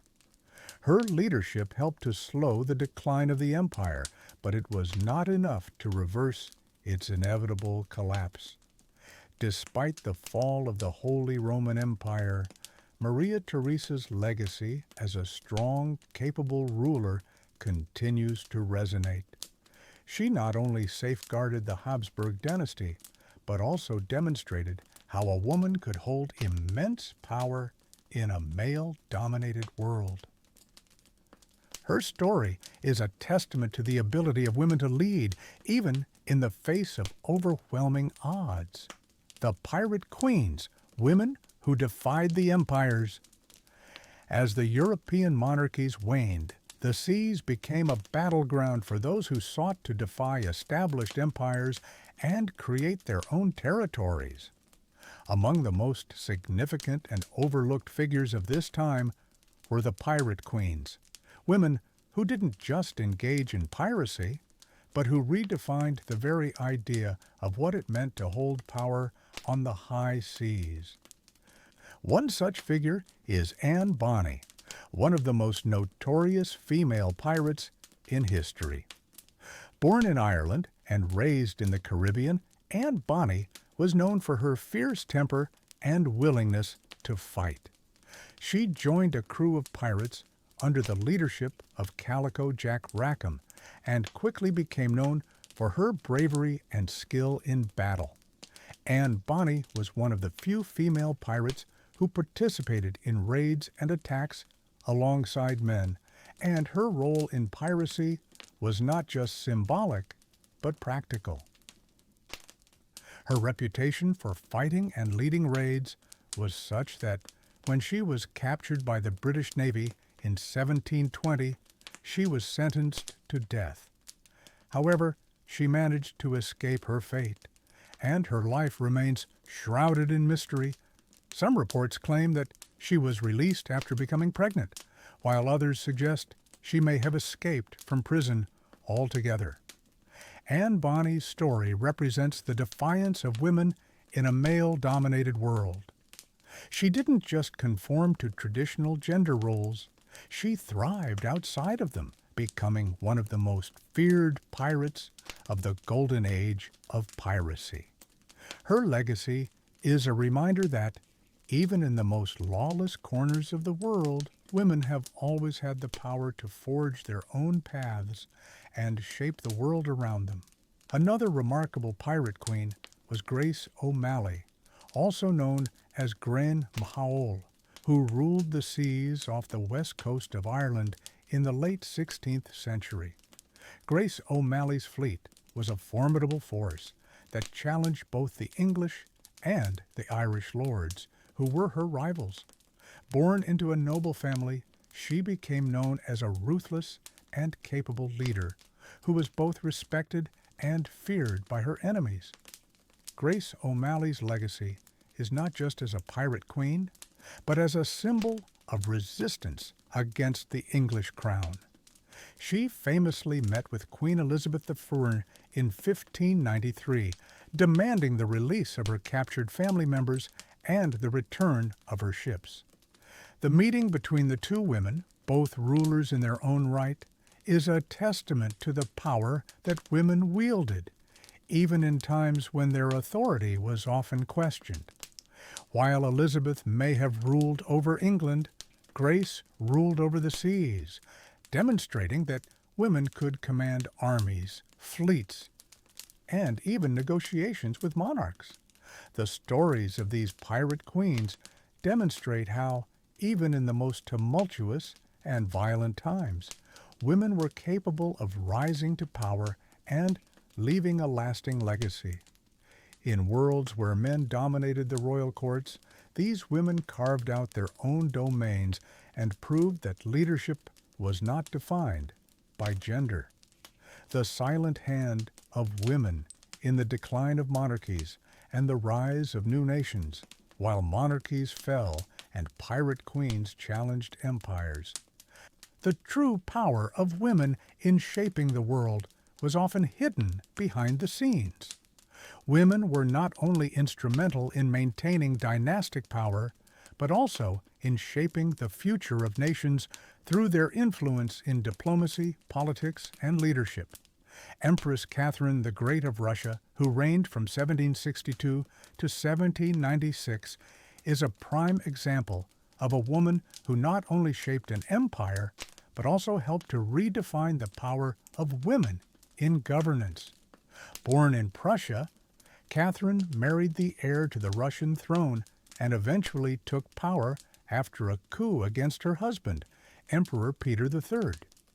Catherine's rule is known for its expansion of the Russian Empire, her patronage of the arts, and her enlightened policies. She was a monarch who understood that power could be wielded not only through military force, but through culture, education, and alliances. Under her leadership, Russia became one of Europe's leading powers, and her legacy endures as one of the most successful female monarchs in history. Catherine's reign was a shining example of how women could not only rule in a male-dominated world, but could also use their intelligence, diplomacy, and vision to shape the future of their nations. Her ability to navigate the political landscape of Europe, expand Russia's borders, and create a legacy of cultural and political reform remains one of the most impressive feats of leadership in history. Similarly, Queen Elizabeth II of England, often regarded as one of the greatest monarchs in British history, exemplifies the power of women to lead in times of great uncertainty. Her reign, known as the Elizabethan era, was marked by the defeat of the Spanish Armada, the establishment of Protestantism in England, and the flourishing of the arts. Elizabeth was not only a powerful ruler, but a shrewd diplomat, playing political factions against each other and securing England's position as a rising power in Europe. Elizabeth's reign was defined by her ability to balance the demands of foreign policy, domestic politics, and the personal expectations placed on her as a woman. Her famous decision to remain unmarried, avoiding political alliances through marriage, allowed her to keep England's independence intact while consolidating her own power. Elizabethan, his legacy is not just as a ruler, but as a symbol of how women could defy the norms of their time and shape the course of history. Conclusion: the enduring strength of women's leadership. As we wrap up this chapter on the rise and fall of monarchies, the power of pirate queens, and the influence of women behind the scenes, it becomes evident that history is far more complicated than we often realize. While kings and emperors may have dominated the throne, it was the women who often held the true power, whether through their strategic marriages, their political acumen, or their ability to command respect in worlds that tried to silence them. The legacy of powerful women, from pirate queens like Qing Shi and Zheng Yi Sao to monarchs like Catherine the Great and Elizabeth I, proves that leadership is not defined by gender. It is defined by strength, intelligence, and the ability to shape the world. These women didn't just play the roles assigned to them by society. They redefined those roles and built legacies that continue to inspire us today. As we delve deeper into the unfolding narrative of power, rebellion, and hidden legacies, we now turn our focus on the paradox of historical rule. The throne itself, once considered a symbol of divine right and absolute power, often became the seat of failure and corruption. While kings and emperors might have ruled from lavish palaces, it was the actions and influences of women, whether in the courtrooms, pirate ships, or battlefields, that would often define the course of nations, empires, and the very world they shaped. This part seeks to draw connections between the high drama of royal downfalls, the swift rebellions of pirates, and the women who silently reshaped the course of history, showing that power in the past was not only wielded by those who wore the crown, but also by those who seized it from the shadows. The fall of monarchies and the rise of the New World Order. One of the most defining moments in history that changed the course of monarchies across Europe was the fall of the Spanish Empire. The decline of Spain in the 17th and 18th centuries was not a sudden collapse. It was the result of decades of mismanagement, failed wars, and the overextension of imperial resources. The Spanish Habsburgs, once the most powerful dynasty in Europe, had become a shadow of their former selves. Weakened by constant wars, financial crises, and the crippling burden of maintaining an empire that spanned the globe. However, despite the crumbling foundation of the Spanish monarchy, the women within it continued to hold significant influence over the course of the nation's downfall. Queen Isabella II of Spain, who ruled from 1833 to 1868, faced numerous challenges during her reign, including civil wars, revolutions, and the loss of Spain's former territories in Latin America. Though her reign was marred by political instability, her decisions regarding Spain's colonial holdings and the politics of succession had far-reaching consequences. But beyond Isabella II, one of the most influential figures in the Spanish court was her mother, Queen Maria Cristina, regarded as one of the strongest female monarchs in Spanish history. Maria Cristina acted as regent for Isabella II in her early years and was instrumental in navigating the political and military challenges Spain faced during her reign. Maria Cristina's power was deeply entwined with the intrigues of the Spanish court, and her ability to influence the political landscape ensured that, even in a time of decline, the monarchy's legacy endured. However, even the strength of such women could not halt the inevitable collapse of the Spanish Empire, and the monarchy was eventually overthrown, leading to a constitutional monarchy in Spain that would never fully regain its former glory. The pirate kings and queens who redefined naval power. As European monarchies weakened and declined, the seas became home to new forms of rule. Pirates, often painted as the villains in the annals of history, represented an alternative form of power. Their influence on global trade routes and naval warfare was profound, and women who took the pirate's crown were far from passive figures. They were strategic masterminds who redefined the way power could be exercised on the high seas. One such woman was Fanny Campbell, a remarkable figure whose name should be mentioned alongside the most famous of pirate queens. In the early 19th century, Fanny, disguised as a man, sailed the seas under a false identity. As a young woman, she defied the traditional roles women were expected to play and became a pirate captain. Fanny's journey began when she sought freedom from an oppressive marriage and embarked on a life of independence, sailing through dangerous waters, capturing ships, and building a reputation that became legendary in pirate circles. Fanny's story, though often overshadowed by the likes of Blackbeard and Calico Jack, serves as a reminder of how women didn't just survive in piracy, they thrived. They commanded ships, led attacks, and established their own dynasties, all while society tried to push them back into traditional roles. Much like Jung Yisao and Qing Shi, Fanny Campbell's legacy stands as a defiance of the norm, an assertion that women could lead, organize, and fight, not only for their own survival, but for an entire way of life. These women were more than just pirates. They were rulers in a world where power was a fleeting and dangerous thing.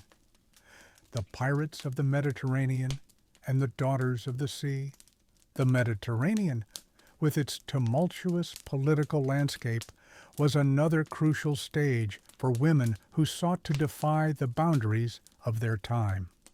One such woman, known as the Pirate Queen of the Mediterranean, was the infamous Zeynep Sultan, a figure whose story remains shrouded in mystery, but whose legacy in piracy is unquestionable. Zeynep was the daughter of a powerful Ottoman ruler, and, after the death of her father, took command of her family's fleet.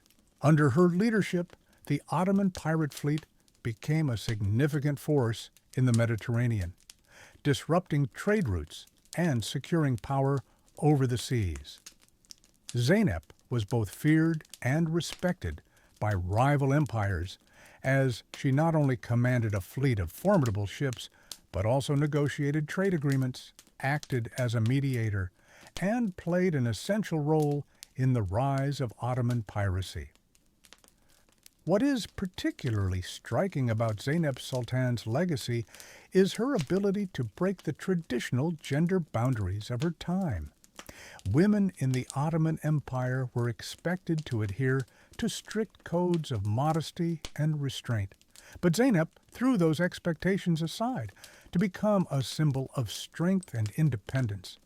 She was a pirate not by accident, but by design, using her father's legacy to build her own empire on the high seas. Her reign as a pirate queen is remembered as one of the most successful in Mediterranean piracy, yet her story remains largely untold in the mainstream historical narrative. Zeynep's story, like that of Jung Yisao and Qing Shi, is a testament to the fact that women were not just passive bystanders in history, but active players who reshaped the world through their defiance, their leadership, and their ambition. Women like Zeynep were pioneers, demonstrating that true power is often achieved when one refuses to play by the rules set for them. The lasting influence of women in rebellions and dynastic decline. As we move into the 19th and 20th centuries, the political landscape shifts, and the decline of monarchies is felt around the world. In places where monarchs once ruled with absolute authority, republics and democracies began to rise. However, even in this time of upheaval, women continued to influence political decisions from behind the scenes, whether in revolutions, courtrooms, or the colonies. The rise of figures like Cleopatra of Egypt, Catherine the Great of Russia, and Empress Dowager Cixi of China showcases how women were able to maneuver within the strict confines of political structures to wield immense power. Their stories demonstrate the complexities of female leadership, which was often cloaked in the shadows, but still undeniable in its reach and influence. Empress Dowager Cixi, who ruled China for nearly half a century, was not just a consort of the emperor. She was the political mastermind behind the throne. After the death of her husband, Emperor Xianfeng, Cixi became the de facto ruler of China, first as the regent for her young son, the Tongji Emperor, and later as the power behind successive emperors. Her reign was marked by political maneuvering, military reform, and a series of successful attempts to resist both Western imperialism and internal rebellions. Cixi maintained power through careful alliances, intrigue, and manipulation, and she transformed China into a formidable force on the world stage. The true power behind royal thrones.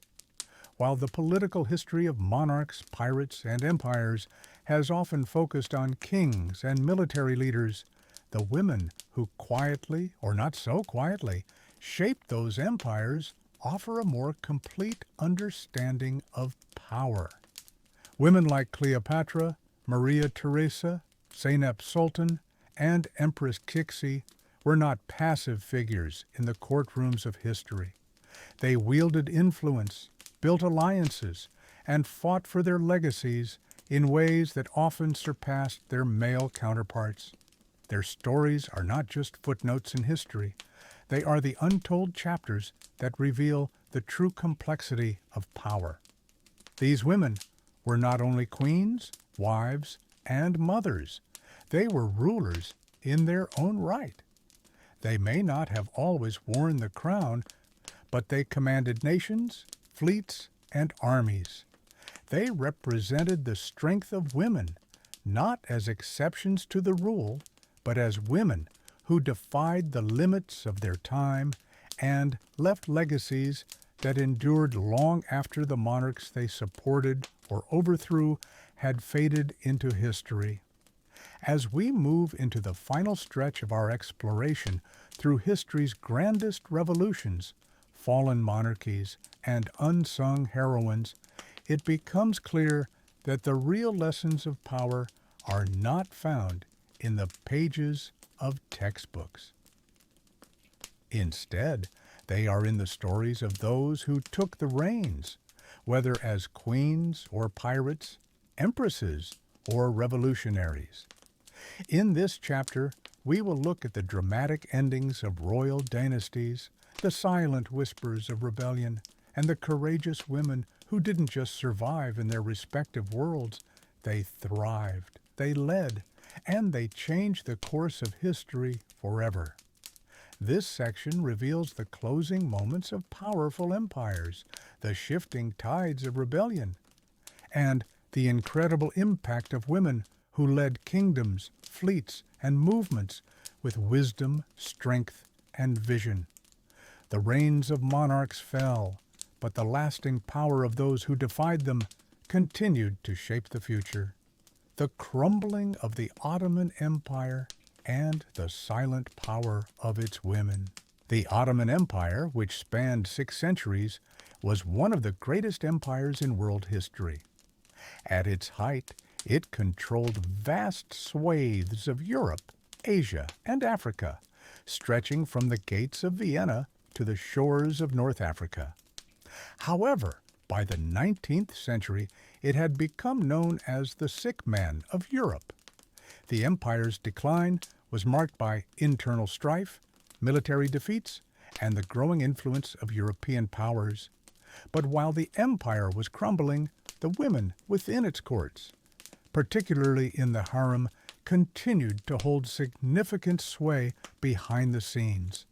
Empresses like Kösem Sultan and Hürrem Sultan wielded immense power, influencing decisions at the highest levels of governance and diplomacy.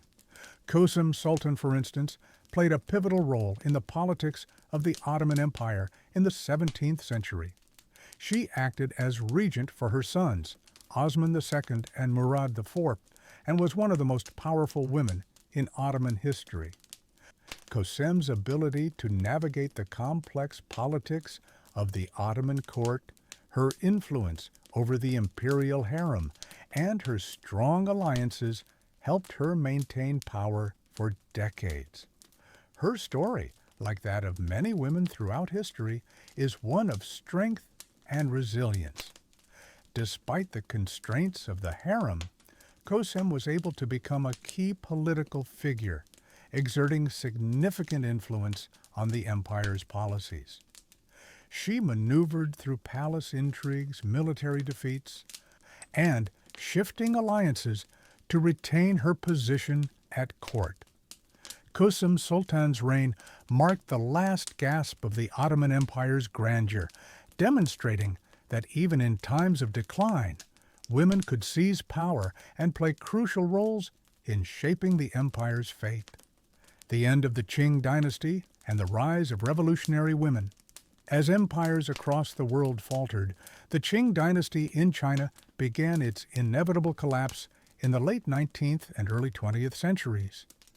The Qing Empire had been one of the longest-lasting dynasties in history, but by the early 20th century, it had become riddled with corruption, internal rebellions, and foreign imperialist pressure.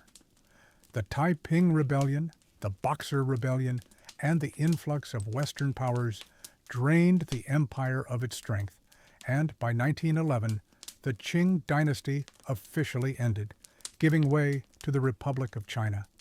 Yet, within this tumultuous period, the women of China had a profound impact.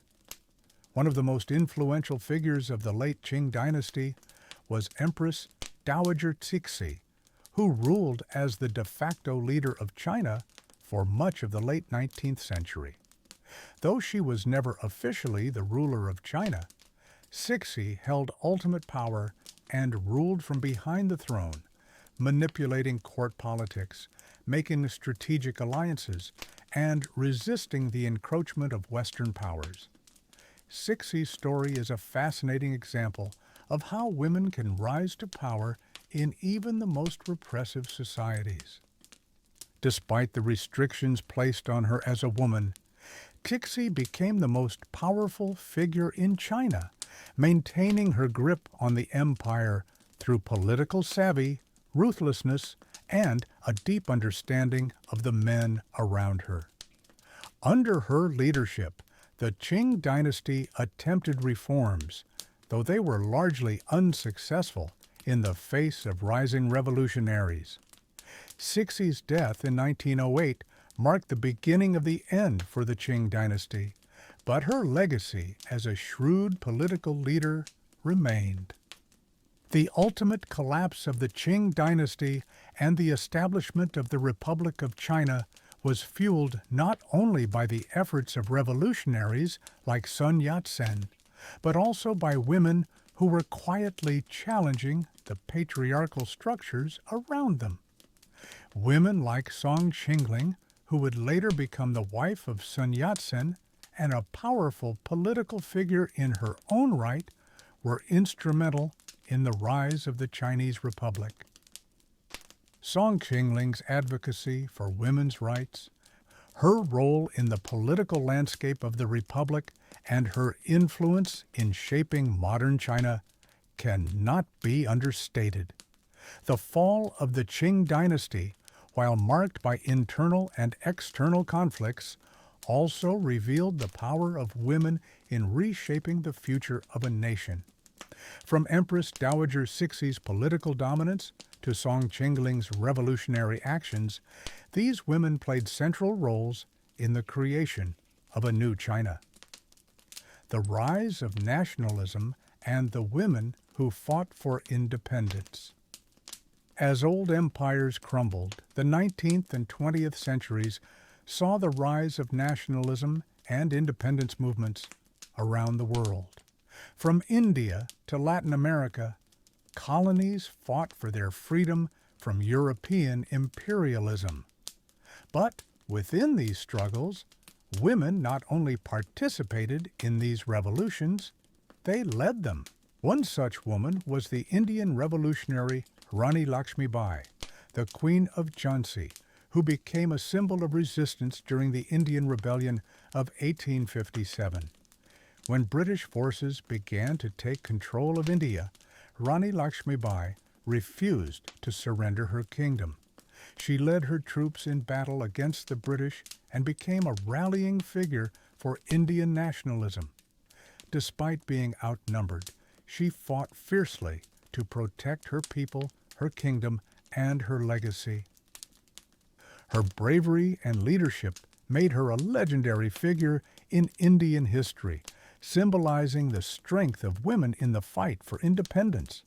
Across the globe in South America, the story of Juana Azurduy, a revolutionary leader in Bolivia, also stands out. Juana Azurduy was not just a participant in the fight for independence from Spanish rule. She was a fierce leader who commanded troops, fought in key battles, and became a symbol of the strength and resilience of the people. Her story, like that of Rani Lakshmibai, proves that the fight for independence was not only about men on the front lines. Women were equally integral to the success of these movements, shaping the outcomes and ensuring that the revolution would be remembered for generations. The revolutionary spirit of pirate queens and rebel leaders. As revolutions raged across the world, the pirate queens of the seas continued their own rebellious fights. These women defied not only the imperial forces of their time, but also the patriarchal norms that sought to silence them. One such woman was the infamous Anne Bonny, whose life as a pirate was as daring as it was dangerous. In an era when piracy was predominantly a male-dominated occupation, Anne Bonny broke all conventions. She was feared for her fierceness and bravery on the high seas, making a name for herself as one of the most notorious female pirates of the golden age of piracy. Her partnership with Calico Jack Rackham, another famous pirate, showcased the rebellious spirit that defined her legacy. Anne's ability to fight, her charm, and her undeniable leadership made her an essential member of Rackham's crew. Even when she was captured and sentenced to death, Anne's indomitable spirit never faded. Though the details of her ultimate fate remain shrouded in mystery, her impact on the world of piracy and the fight against empires remains undeniable. Anne Bonny's story, like those of other pirate queens, such as Ching Shi and Grace O'Malley, challenges the traditional narrative of pirates as simple criminals. These women were not just outlaws. They were leaders who navigated the complex and often violent world of piracy to carve out their own empires. They were forces of nature who defied the odds and created legacies that still resonate today. Women who reclaimed their power. The women we have explored in this chapter: Empress Dowager Chixi, Rani Lakshmibai, Juana Azurduy, and Anne Bonny, are just a few examples of how women, even in the most restrictive environments, have always found ways to seize power and influence. Whether through the hallowed halls of royal courts, the turbulent waters of the seas, or the battlefields of revolutionary wars, these women didn't wait for permission. They took control of their destinies. Their stories stand as a testament to the enduring power of women in history. They remind us that even in the face of overwhelming obstacles, women have always found ways to rise. Their stories are not just footnotes in the grand narrative of history. They are the backbone of the world's greatest revolutions, empires, and rebellions. In this part, we turn the spotlight onto the intersection of power and betrayal, the moments when entire empires were shaped by not only the decisions of monarchs and emperors, but also by the women who shaped them. History is often defined by dramatic shifts, revolutions, betrayals, and the disintegration of power. But it is in the shadows of these moments that women, sometimes driven by love, sometimes by ambition, and at other times by sheer survival, have changed the course of history. from manipulating the fate of kingdoms through secret alliances to spearheading revolutions and even engineering the fall of powerful dynasties. The following figures reveal how women's actions, though often obscured, were the secret forces that dismantled empires and shifted the balance of power. Their stories are the lost chapters of history that reveal the true complexity of the world we know today. The fall of the Romanov dynasty, how a royal family was dismantled. The fall of the Russian Empire in 1917 was a world-shaking event. After centuries of imperial rule by the Romanovs, the Russian monarchy collapsed under the pressure of the First World War, a weak economy, and an increasingly disillusioned population. However, there was one woman at the center of it all, Tsarina Alexandra Feodorovna, the wife of Tsar Nicholas II, whose influence and choices played a pivotal role in the dynasty's downfall. Alexandra's story is one of tragedy, love, and, ultimately, ruin. Born into the German royal family, Alexandra married Tsar Nicholas II, becoming Empress of Russia. She had little experience in managing the vast empire, and her deep devotion to her husband and children, particularly her son, Tsarevich Alexei, made her vulnerable to manipulation by figures at court. Most notably, she developed a relationship with Grigory Rasputin, a controversial mystic who claimed to have healing powers, especially over Alexei's hemophilia. Rasputin's influence over Alexandra became so profound that his presence at court and his involvement in political matters alienated both the Russian nobility and the general population. Rasputin's control over the Tsarina was one of the key factors that led to the Romanovs' ultimate demise. Alexandra's reliance on Rasputin, combined with the broader dissatisfaction with the monarchy's handling of Russia's wartime troubles, led to widespread protests and revolution. The Russian Revolution of 1917 saw the Romanov family dethroned and imprisoned. Though the Tsar abdicated and the monarchy was overthrown, it was Alexandra's blind trust in Rasputin and her unyielding loyalty to her family that ultimately sealed their fate. The Romanov family was executed by Bolshevik revolutionaries, marking the end of a dynasty that had ruled Russia for over 3 centuries. Alexandra's role in the downfall of the Romanovs is often portrayed as a tragic mistake, a reminder of how power in the hands of someone unprepared can unravel even the most formidable empires. Cleopatra, the queen who dared to redefine power.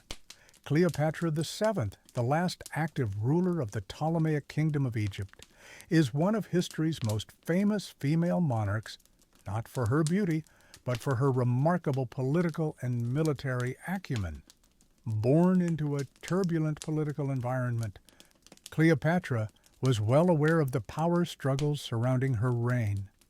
Her journey from co-ruler with her brother Ptolemy III to sole ruler of Egypt was marked by her ability to outwit and manipulate some of Rome's most powerful leaders, including Julius Caesar and Mark Antony.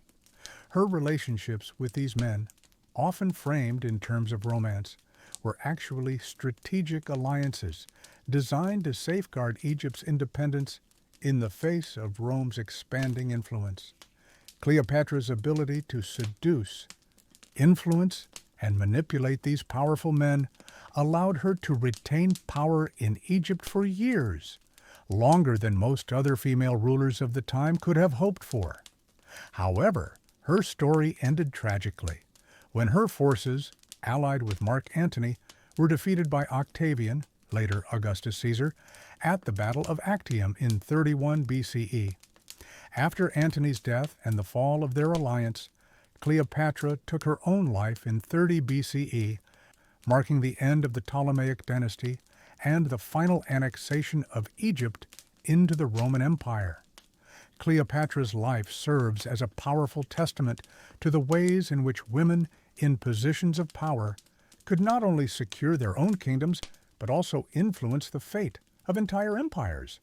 Her alliances with two of Rome's greatest leaders were not born out of love alone, but out of necessity. She understood that to survive in a world dominated by men, she had to wield power in ways that often blurred the lines between personal relationships and political strategy. Though her death marked the end of Egypt's independence, her legacy as a powerful woman who stood her ground against Rome has endured through history. The fall of the Habsburg dynasty, Maria Theresa's defiant rule. While many royal families lost their grip on power due to revolutions or military defeat, Maria Theresa of Austria faced a different challenge. She inherited the Habsburg throne in 1740 after the death of her father, Emperor Charles the Cavaillard, under a complex legal framework known as the Pragmatic Sanction, which allowed her to ascend to the throne despite being a woman. However, her rule was immediately contested by various European powers, eager to capitalize on the perceived weakness of a female monarch. Maria Theresa's reign was defined by her fierce determination to defend her inheritance. During the War of Austrian Succession, 1740-1748, she had to fight not only for her throne, but for the survival of the Habsburg Empire itself. Despite the early losses, including the invasion of Silesia by Prussia, Maria Theresa's leadership was steadfast. She managed to consolidate power within her empire, implement vital economic reforms, and ensure the survival of the Habsburgs as one of the leading families in Europe. Though she faced immense opposition from male monarchs who doubted her ability to rule, Maria Theresa proved herself to be an extraordinarily capable leader, securing her reign through both diplomacy and military strength. Her rule marked the height of Habsburg power, and her legacy would continue through her children, including Marie Antoinette, who would later become the Queen of France. Maria Theresa's story highlights the complexity of female leadership during a time when gender was seen as an obstacle to power. Her ability to navigate the treacherous political landscapes of Europe demonstrated that a woman could rule effectively, even in the most challenging of times. The Pirate Queens and the Power of Rebellion. In contrast to the traditional monarchs we've explored, the pirate queens who ruled the seas operated outside the constraints of kingdoms and empires. These women didn't inherit power through birth. They took it. Their influence came not from thrones, but from the ship's deck in the open sea. Take, for example, Qing Shi, a former prostitute who rose to become one of the most powerful pirates in history. Born in 1775 in China, she was captured by a pirate named Cheng Ri and became his wife. After Cheng Ren's death, Qing Shi took control of his fleet and transformed it into one of the most formidable maritime powers in the world. At its peak, her fleet consisted of more than 300 ships and 30,000 pirates. She commanded respect and loyalty through a strict code of conduct, and her control over the South China Sea was unmatched. Qing Shi's ability to negotiate with the Qing dynasty and the British Empire, and her strategic intelligence, ensured that she was never caught or killed despite numerous attempts on her life. Unlike many pirates, she did not seek to die in battle or meet her end in a dramatic fashion. Instead, Qing Shi retired peacefully, living out the remainder of her life in relative comfort, an extraordinary feat for any pirate, let alone a woman. Her story exemplifies the power of rebellion against imperial forces and the leadership of women in times when they were expected to remain silent and subjugated. Women like Qing Shi and Zheng Yi Sao showed that true power could be seized, even outside the bounds of the empires they sought to defy. The lessons of history, women who shaped the fate of empires. The stories we've explored in this chapter remind us that the downfall of empires is never merely the result of wars and revolutions fought by men. The most powerful empires of history have fallen, not just because of external invasions, but because of the internal conflicts, betrayals, and strategic decisions made by women who were often dismissed or overlooked. Whether through manipulation in the courts of royalty, rebellion on the high seas, or strategic alliances behind closed doors, women have played an integral role in shaping the world. Their stories, though often overshadowed by the more celebrated lives of kings and generals, are the stories of power, survival, and defiance. They remind us that history is not written by the victors alone, but by the quiet revolutionaries who had the courage to change the world on their terms. As we move into the final sections of this exploration, we'll examine how the role of women in history evolved beyond the confines of royal courts and pirate ships. The modern world, with its complex politics, economies, and social structures, owes much of its development to the quiet revolutionaries who, against all odds, challenged societal norms, fought for their rights, and helped to shape the nations we live in today. From suffragists who demanded the right to vote, to the women who led social movements that changed the fabric of society, the women who shaped the modern world did so not with swords or crowns, but with words, ideas, and the unyielding will to transform the world. Their legacies were not written in battles or conquests, but in the way they redefined what it meant to be a woman in a world dominated by men. This chapter focuses on these transformative women and the quiet revolutions they spearheaded, both on the world stage and within the confines of their homes, communities, and workplaces. The suffrage movement, the women who fought for the right to vote. At the turn of the 20th century, women across the world were beginning to demand more than just equality in name. They wanted the right to be heard at the ballot box. The suffrage movement, which swept across Europe, the United States, and other parts of the world, was not just about granting women the right to vote. It was about redefining the role of women in society. In the United States, the suffrage movement gained significant traction after the Seneca Falls Convention of 1848, where women like Elizabeth Cady Stanton and Lucretia Mott gathered to discuss women's rights and the need for social reform. Their advocacy laid the groundwork for future generations of women who would take to the streets to demand change.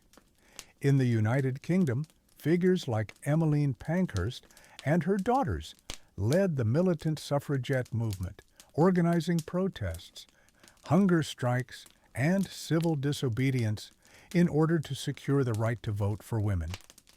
The suffragette movement, though controversial, eventually succeeded in 1918 when women over the age of 30 were granted the right to vote. A decade later, the Representation of the People Act of 1928 granted equal voting rights to all women. These women, who were often vilified in the press, arrested, and even physically harmed, were not just fighting for the right to vote. They were fighting for recognition, for a voice in the decisions that shaped the world they lived in.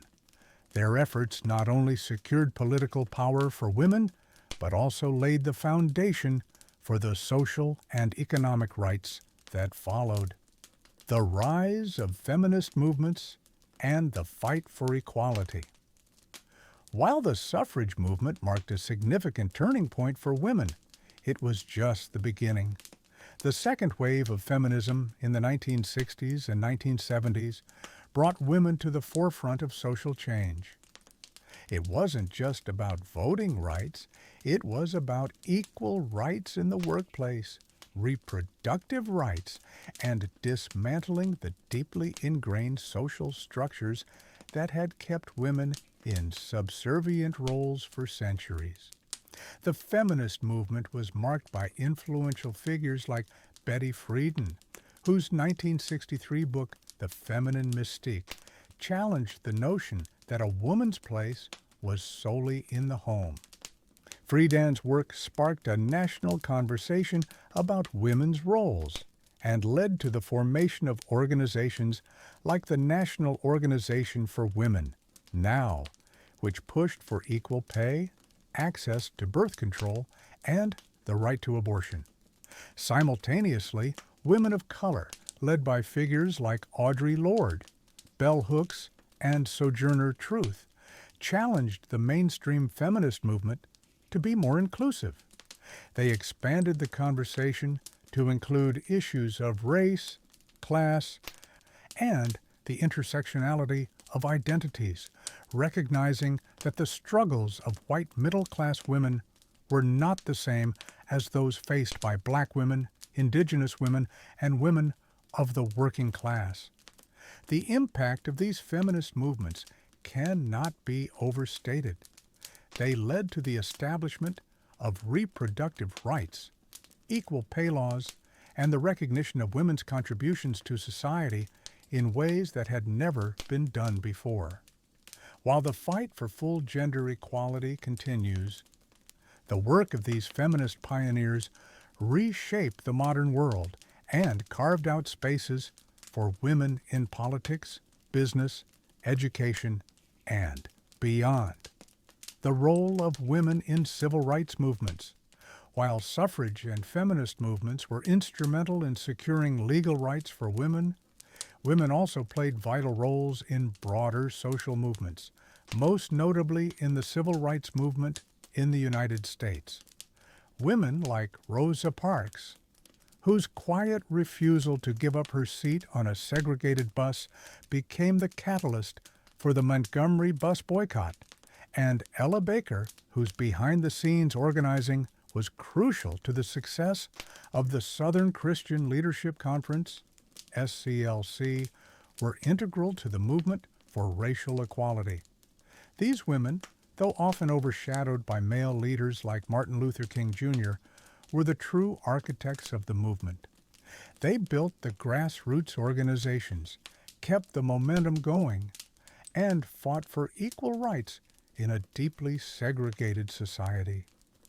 The civil rights movement was not just a political movement, it was a social revolution. Women like Fannie Lou Hamer, who fought for voting rights, and Diane Nash, who helped lead the Freedom Rides, were at the forefront of these efforts.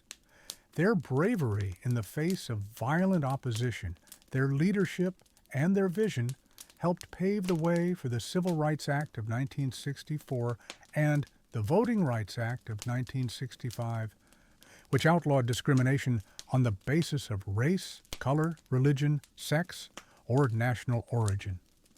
Beyond the U.S., women played similar roles in civil rights and anti-colonial movements worldwide.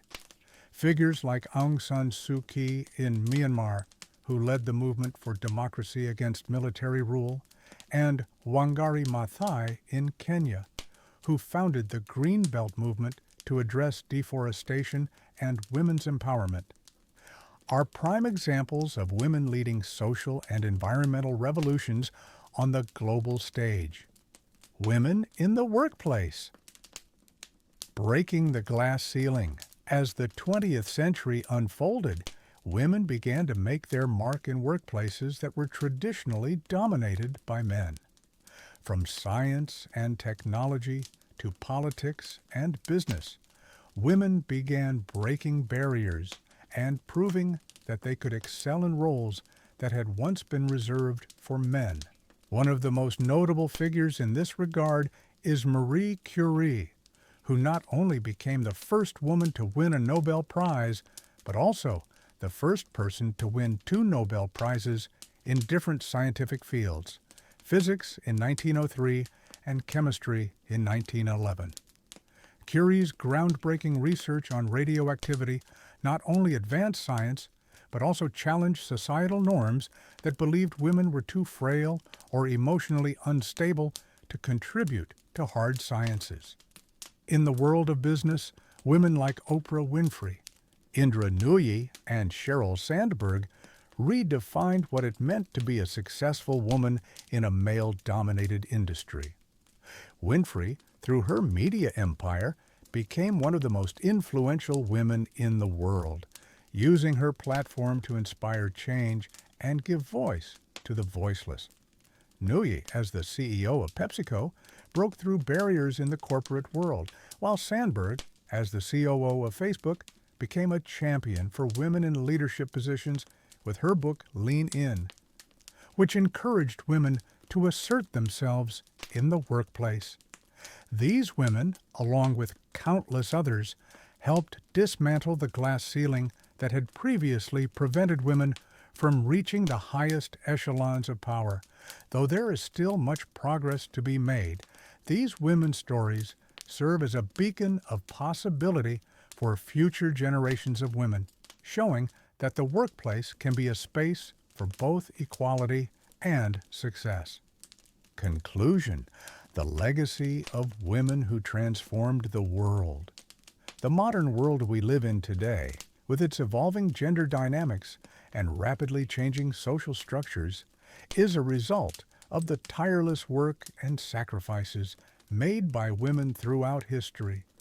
From the suffrage movement to the feminist waves, from civil rights struggles to the fight for workplace equality, women have been at the heart of revolutions that have redefined the world. But their contributions have often been hidden, overshadowed by the men who led the charge or credited with the victories. It is essential as we move forward to recognize that history was never just written by kings, generals, and politicians. It was shaped by the voices of women who fought for their rights, their families, and their futures. They weren't passive participants in history. They were the quiet revolutionaries who, through grit, determination, and unshakable resilience, changed the course of the world. As we continue to fight for equality, the stories of these women remind us that change is possible and that the future can be shaped by those who dare to defy the limitations set before them. Throughout history, the concept of leadership has often been defined by powerful men, emperors, generals, and kings who commanded armies, empires, and fortunes. Yet, as we look closer, we see that women have, in many ways, redefined leadership itself. Whether through rebellion, political maneuvering, or shaping cultural norms, these women were not merely participants in the story of revolution. They were the driving forces behind some of the most pivotal changes in history. In this section, we will explore how women who were once relegated to the background of history rose to the forefront, leading movements and creating legacies that forever altered the course of their societies and the world at large. These are the women who didn't ask for permission to lead. They took it, and in doing so, they built a new world. The women who led armies and empires. History has often celebrated the military genius of male rulers, but some of the most significant victories and most enduring empires were built by women who wielded more than just diplomatic or social power. They commanded armies and reshaped the balance of power on battlefields. Take, for example, Queen Boudica of the Iceni tribe, who led a revolt against the Roman Empire in 6061 CE. Boudica's rise to power came after the brutal mistreatment of her family by the Roman occupiers, including the flogging of Boudica herself and the rape of her daughters. Fueled by grief and rage, Boudica mobilized the tribes of Britain to resist Roman rule, inflicting a series of humiliating defeats on Roman legions. Though Boudica's rebellion was ultimately crushed, her story has lived on as a symbol of resistance. The sheer force of her leadership, the ability to rally a diverse group of tribes under her banner, and her unrelenting will to protect her people left an indelible mark on the Roman Empire. Her name has been remembered not only for her fierce battle against the Romans, but also for the role she played in galvanizing the spirit of rebellion in a time when women were often seen as powerless. The queens who ruled with political savvy, women have often been relegated to the sidelines of history when it comes to political power. But there are many instances where women have not only held power, but also used it with unparalleled skill. Queen Elizabeth I of England is one of the most famous examples of a woman who ruled with political cunning, turning a nation on the brink of collapse into one of the most powerful empires the world had ever seen. Elizabeth ascended to the throne in 1558, at a time when England was deeply divided, both religiously and politically. Yet, through shrewd diplomacy, careful management of her court, and an ability to read the political landscape better than most of her male contemporaries, she secured England's dominance in the European world. Her reign, known as the Elizabethan era, was marked by cultural renaissance, naval victories, most notably against the Spanish Armada, and the establishment of England as a leading global power.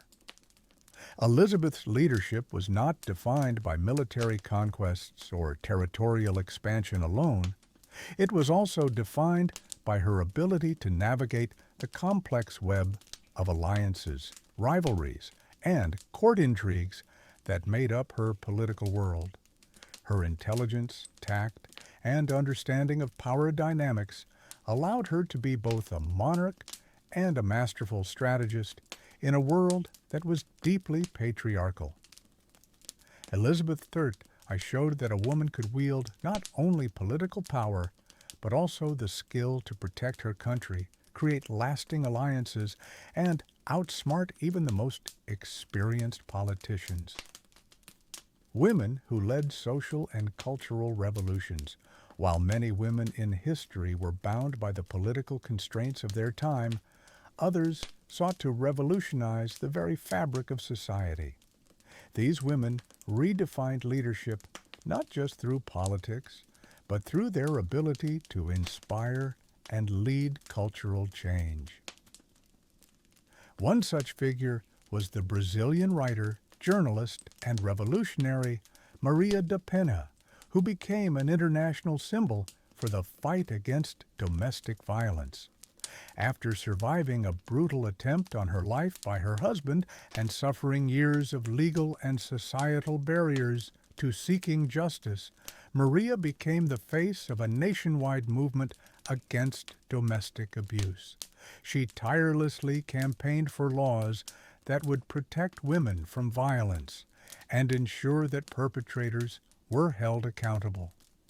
Her efforts led to the creation of Brazil's Maria da Penha Law, a groundbreaking piece of legislation passed in 2006 that increased penalties for domestic violence. Maria's leadership was not defined by political office or military power, but by her ability to create lasting change in society through activism, determination, and courage. Her story and her relentless fight against domestic violence have empowered countless women across Brazil and the world to stand up against abuse and demand justice. Women who shaped the future of science and technology.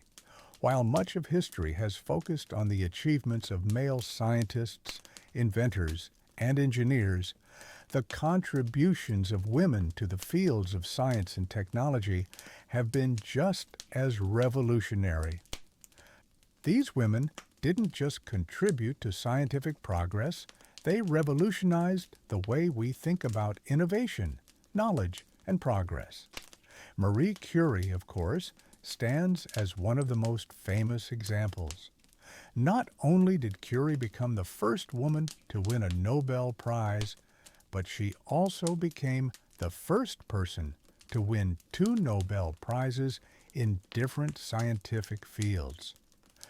Her pioneering research on radioactivity and her discovery of the elements radium and polonium changed the course of science and medicine forever.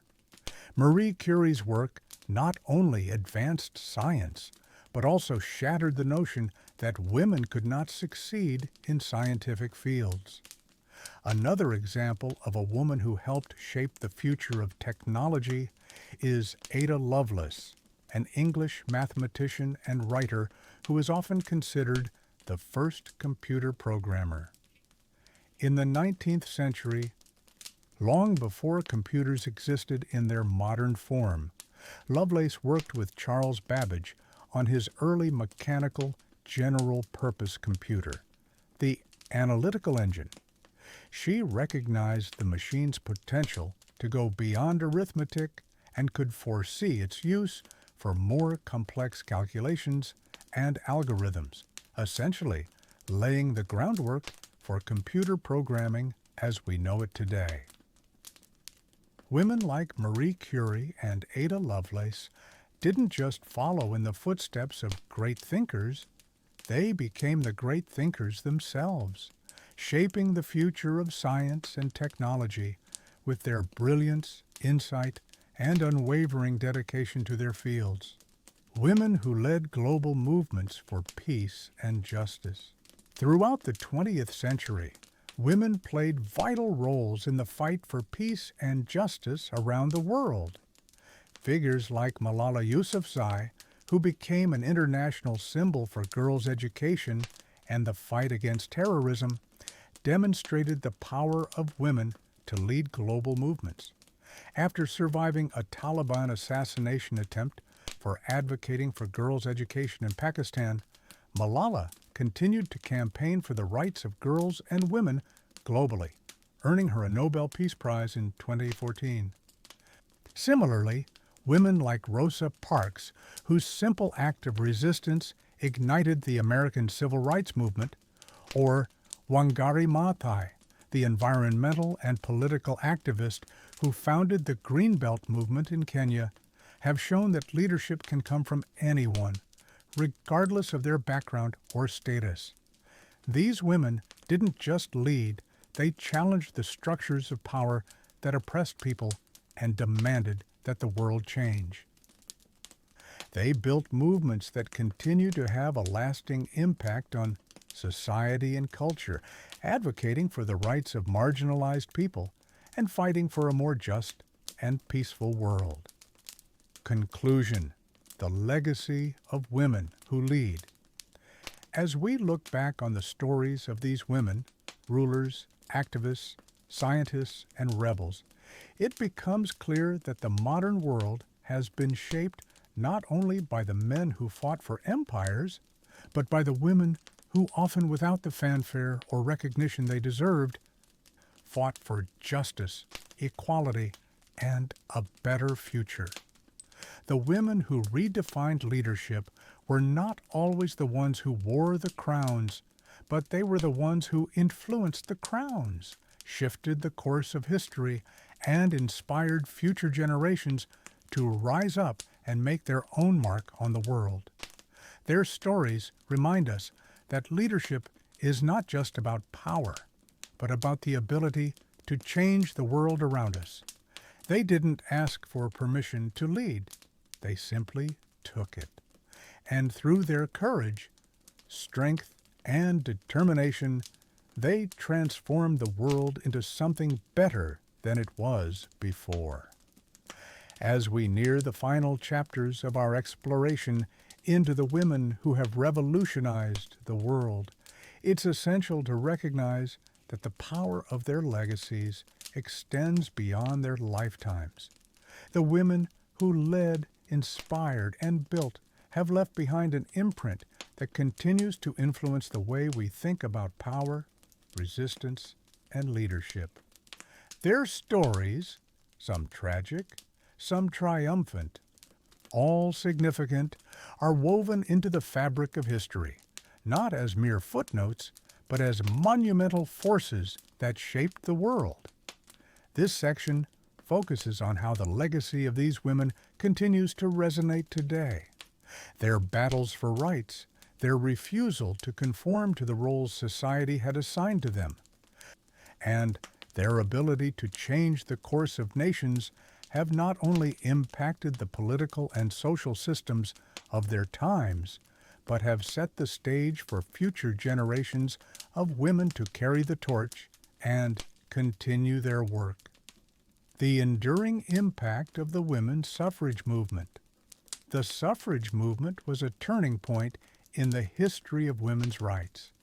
Women like Susan B. Anthony, Emmeline Pankhurst, and Alice Paul fought tirelessly for the right to vote, facing imprisonment, mockery, and, at times, violent opposition. But their perseverance eventually led to one of the greatest political victories in modern history, the right for women to vote. In the United States, the 19th Amendment to the Constitution was ratified in 1920, granting women the right to vote. In the United Kingdom, women over the age of 30 gained the right to vote in 1918, with universal suffrage for all women being achieved in 1928. These victories were not just legal changes. They represented a shift in the way society viewed women's roles and capabilities. The suffrage movement inspired future generations to continue the fight for equality. In the decades following these victories, women began to push for greater representation in politics, better access to education, and workplace equality. The fight for equality did not stop with the right to vote. It was just the beginning. Today, women are found at the highest levels of government, in scientific fields, in business, and in every sector imaginable. But none of this would have been possible without the tireless work of those women who fought for the basic right to be heard. Their legacy lives on in the ongoing struggle for women's rights around the world. The suffragists and suffragettes showed that women could fight for change and win. They demonstrated that power does not only belong to those who have held it for centuries, but also to those who dare to challenge the status quo. The power of women in the arts and culture, redefining the narrative. As we look to the arts, we find that women have not just participated in the cultural movements of their time. They've defined them. Women like Frida Kahlo, Virginia Woolf, and Maya Angelou reshaped the cultural landscape with their art, literature, and creativity. These women used their voices, their struggles, and their experiences to create works that spoke not just to their own times, but to future generations. Frida Kahlo, with her deeply personal and often painful paintings, explored identity, gender, and Mexican culture in ways that were revolutionary. Her work defied traditional gender roles and explored the complexities of physical and emotional pain. Today, Kahlo's influence can be seen in the works of contemporary artists, and she remains an icon for women around the world, not just for her artistry, but for her refusal to be defined by society's expectations of her as a woman. Virginia Woolf, on the other hand, used her writing to challenge the limitations placed on women's lives. Her works, including A Room of One's Own and Mrs. Dalloway, tackled issues of mental health, sexuality, and the societal constraints placed on women. Woolf's legacy is not only in her literary achievements, but in her ability to open doors for other women writers, proving that women could write just as powerfully and profoundly as men. Maya Angelou, through her poetry, memoirs, and activism, gave voice to the struggles of African American women and the power of resilience. Her work, particularly her autobiography, I Know Why the Caged Bird Sings, is a testament to the strength of women who endure hardship and find their own voice. Her words continue to resonate, inspiring movements for civil rights, gender equality, and empowerment. These women, through their art and creativity, showed that the power to change society is not limited to politics or war. It can also be found in the power of expression. They redefined the cultural narrative, leaving a legacy that continues to inspire and shape the arts today.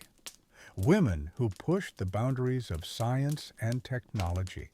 As we look to the modern era, women continue to break barriers, especially in the fields of science, technology, engineering, and mathematics, STEM. These fields have long been dominated by men, but women have made their mark in ways that have transformed our understanding of the world and our place in it. Consider the contributions of Katherine Johnson, the African-American mathematician whose calculations were crucial to the success of NASA's space missions. Johnson's work helped send the first Americans into space, and her contributions to the space race were critical to the United States' achievements in space exploration. Yet, for years, her work went unrecognized, overshadowed by the systemic racism and sexism that prevailed at the time. In the modern era, her story was brought to light in the film Hidden Figures, highlighting her remarkable impact on history. In the world of computer science, women like Ada Lovelace and Grace Hopper played groundbreaking roles.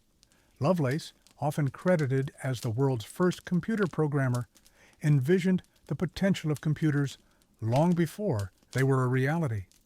Hopper, a pioneering computer scientist and Rear Admiral in the U.S. Navy, developed the first compiler for a computer programming language, which laid the foundation for modern computer programming. These women, and countless others, redefined what it meant to be a scientist, engineer, or mathematician. They not only changed the course of their fields, but also paved the way for future generations of women to continue breaking through barriers. Their legacies show that leadership in science and technology is not just for men. It is for anyone with the courage and vision to push the boundaries of human knowledge. The rise of women in politics and global leadership. In the political sphere, women have steadily taken their place at the highest levels of government and leadership. Leaders like Margaret Thatcher, Indira Gandhi, Angela Merkel, and Jacinda Ardern have shown that women can not only lead nations, but can also navigate complex global challenges with poise, resilience, and intelligence. Margaret Thatcher, known as the Iron Lady, served as the Prime Minister of the United Kingdom from 1979 to 1990. She was the first woman to hold this office and remains one of the most influential political figures of the 20th century. Thatcher's leadership during times of economic turmoil and her staunch conservative policies reshaped the political landscape of Britain and the world. Indira Gandhi, the first and only female Prime Minister of India, led the country through times of both great economic growth and significant political unrest. Her leadership, particularly during the emergency period 1975-1977, showcased her ability to make tough, controversial decisions. Gandhi's influence extended beyond politics, and her vision of a self-reliant, powerful India remains an essential part of the country's identity. Angela Merkel, Chancellor of Germany from 2005 to 2021, was one of the longest-serving leaders in Europe. She led Germany through multiple crises, including the global financial crash of 2008 and the European refugee crisis. Merkel's leadership, grounded in pragmatism and diplomacy, solidified her reputation as one of the most powerful women in the world. Jacinda Ardern, the Prime Minister of New Zealand, has gained international recognition for her empathetic leadership style, particularly following the 2019 Christchurch shooting and the COVID-19 pandemic. Ardern's emphasis on kindness, inclusivity, and progressive policies has set a new standard for leadership in the modern era. These women have shown that political leadership is not bound by gender. They have broken barriers, proven their capabilities, and inspired future generations to step into positions of power. Their legacies are a testament to the fact that leadership, in its highest form, is not defined by gender, but by vision, commitment, and integrity. Conclusion: the unstoppable force of women. Throughout history, the women we've explored in this series were not simply participants in the stories of history. They were the architects of change. Whether through military leadership, cultural revolutions, scientific discoveries, or political transformations, these women have left an indelible mark on the world. Their legacies, though often overlooked in their time, have endured through the centuries, influencing generations of women and men alike. As we move forward, it's essential to continue acknowledging the contributions of women to all spheres of life. The legacy of these women is a reminder that history is not just about kings and conquerors, but about the quiet revolutionaries who have fought, led, and reshaped the world in ways that will continue to echo through time. Women's stories are not just lessons from the past, they are blueprints for the future. And as we look ahead, the power of these legacies will continue to inspire new generations to challenge, to lead, and to change the world for the better. In history, the public face of power is often synonymous with rulers, generals, and diplomats, the men who wrote history in grand gestures and public declarations. But sometimes, the most influential changes occur not through grand speeches or military victories, but through subtle shifts in society, culture, and relationships. Behind the scenes, women have been shaping the course of history in ways that are often overlooked, underappreciated, or even deliberately hidden. This section delves into the incredible, sometimes secretive influence women have had in areas ranging from espionage to business, from the courtroom to the scientific laboratory. While their names might not always be etched in the grand annals of history, their actions, decisions, and ideas have left a legacy that continues to ripple through time. These women were not mere bystanders in history. They were the architects of change, shaping the world through their intellect, resilience, and quiet influence. The secret agents, women who changed the course of wars. Throughout history, wars have been fought not only on battlefields, but also in the shadows, through espionage, sabotage, and covert operations. While the role of women in espionage was often minimized or obscured, Many women were at the heart of intelligence networks, making critical contributions to military strategy and national security. One of the most famous examples is Mata Hari, a Dutch dancer who became one of the most notorious spies during World War I. Mata Hari's captivating beauty and seductive persona disguised her true role as an espionage agent for Germany. Although she was later executed by the French, who accused her of spying for the enemy. While the true extent of her espionage activities remains debated, her life has become synonymous with the role of women in wartime intelligence, representing both the complexity and the risks of women who operated behind enemy lines. Another example is Virginia Hall, an American who worked for the British Special Operations Executive, SOE, during World War II. Hall, despite having a wooden leg due to an accident, became one of the most successful spies of the war. Her work in France as part of the resistance helped to coordinate sabotage missions and gather intelligence for the Allies. She was known to the Gestapo as the Limping Lady, but continued to elude capture, playing a vital role in the liberation of France. The women who served as spies, couriers, and saboteurs during wartime demonstrated an extraordinary blend of bravery, intellect, and resilience.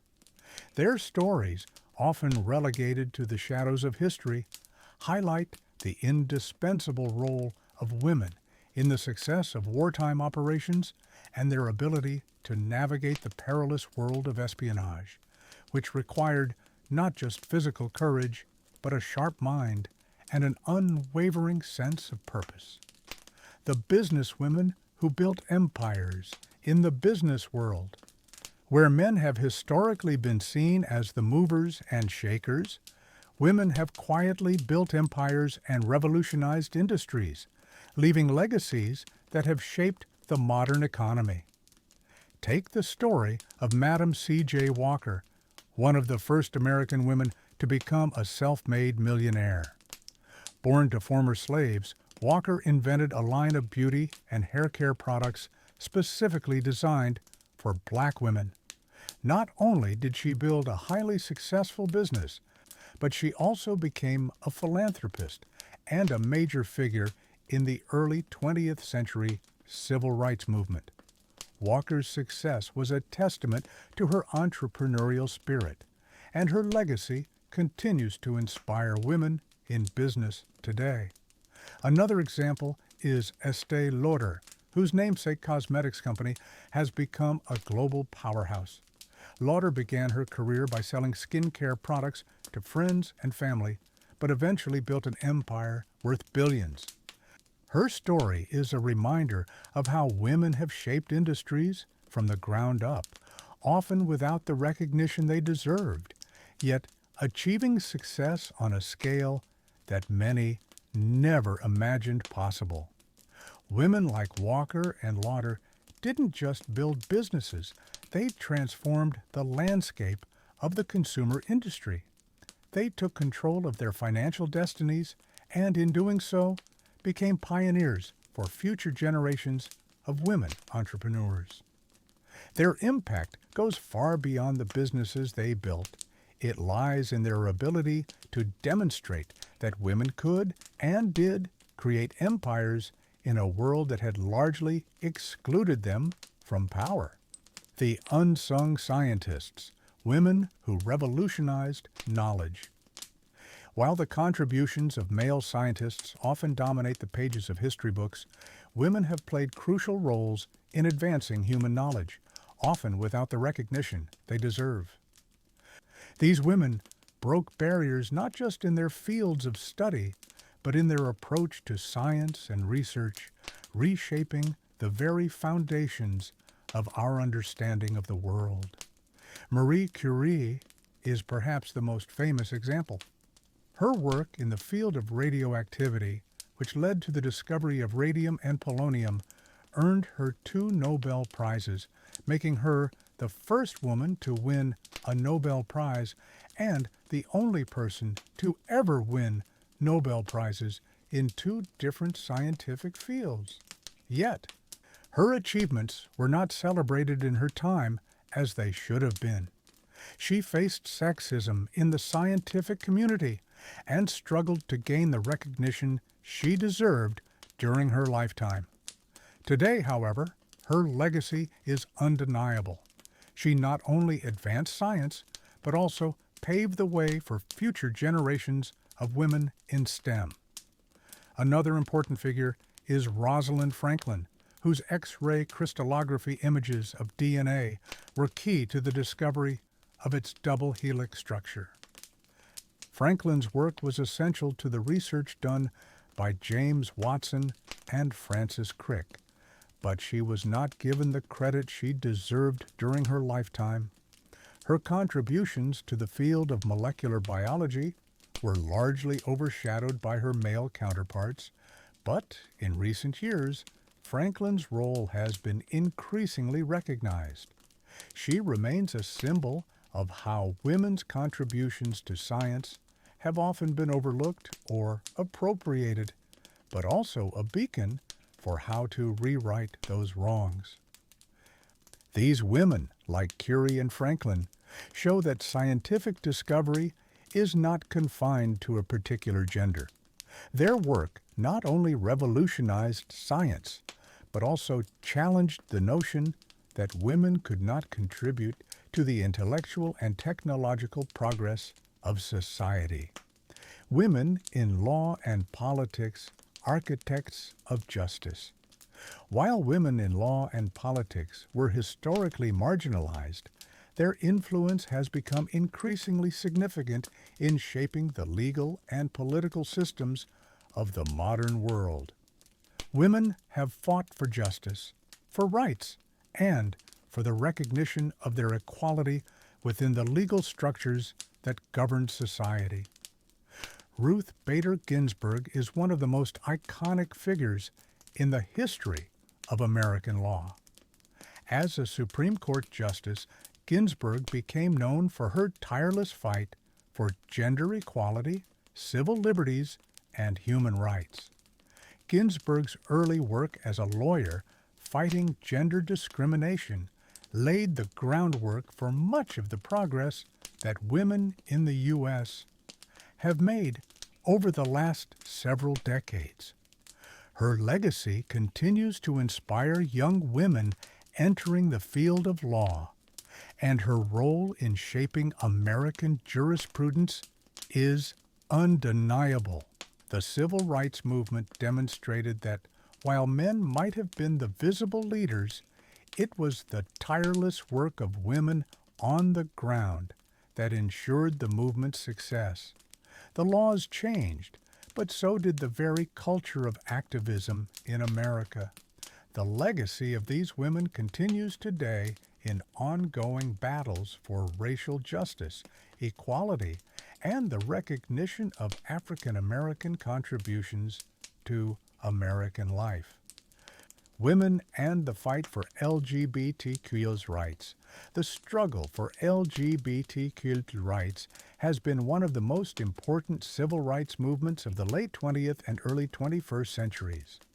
Women have not only fought for their own rights within the LGBTQ+ community, but have also been integral in organizing the fight for equality for all people, regardless of their sexual orientation or gender identity. One of the most well-known figures in this struggle is Marsha P. Johnson, a black transgender woman and drag queen who was a key figure in the Stonewall riots of 1969. The riots marked a turning point in the LGBTQ+ rights movement, and Johnson, along with Sylvia Rivera, co-founded the Street Transvestite Action Revolutionaries, STAR, an organization dedicated to supporting homeless trans and queer youth. Though Johnson's contributions were not widely recognized in her lifetime, Her legacy has grown in recent years as more people learn about her role in the Stonewall Uprising and her lifelong advocacy for transgender rights. Today, she is celebrated as one of the most important figures in the fight for LGBTQ+ equality, and her work continues to inspire movements around the world that are fighting for trans rights and recognition. Similarly, women have been at the forefront of the fight for same-sex marriage. Activists like Edith Windsor, whose legal battle led to the U.S. Supreme Court's decision in 2013 to strike down parts of the Defense of Marriage Act, DOMA, have helped pave the way for the nationwide legalization of same-sex marriage in 2015. Windsor's legal victory in United States versus Windsor was a monumental step in the ongoing fight for LGBTQ+ rights, and her work continues to resonate today as LGBT+ communities around the world still fight for full equality. Women in the LGBTQ+ rights movement have not only been advocates for marriage equality, but have also fought for the right to exist freely without fear of discrimination or violence. Through advocacy, legal action, and on-the-ground activism, these women have helped to push for a more inclusive society where people can live openly and authentically, regardless of their gender or sexual identity.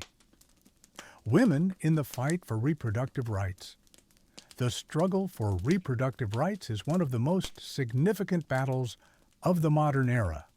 For decades, women have fought for control over their own bodies, with movements advocating for birth control access, abortion rights, and comprehensive sex education. Central to these movements have been the women who have led the fight for reproductive justice, ensuring that women have the right to make decisions about their own health and futures. In the United States, one of the most significant moments in the fight for reproductive rights came in 1973 with the landmark Supreme Court decision in Roe v. Wade. This decision legalized abortion across the United States, a victory that was hard-won by decades of activism. Women like Betty Friedan, founder of the National Organization for Women Now, and activists such as Gloria Steinem were crucial in raising awareness about women's reproductive health and demanding access to abortion services. While the 1973 decision in Roe v. Wade was a major victory, the fight for reproductive rights continues today. In recent years, the debate over abortion access has intensified, and women continue to fight against attempts to restrict abortion access in many states. The ongoing struggle underscores the importance of women leading the charge in the fight for reproductive justice, which remains a critical issue for gender equality. Globally, women in countries like Ireland, Argentina, and Poland have led efforts to change restrictive abortion laws, often organizing large protests, lobbying for legal changes, and working to raise awareness about the need for safe and legal access to abortion. These women's activism has resulted in historic legal victories and serves as a powerful reminder of the continued struggle for reproductive rights worldwide.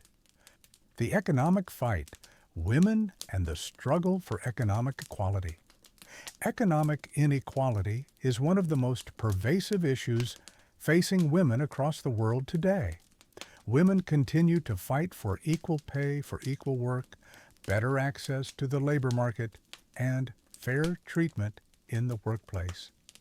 Despite significant progress over the past century, the gender pay gap remains a persistent issue, and women are still underrepresented in high-paying industries and leadership roles.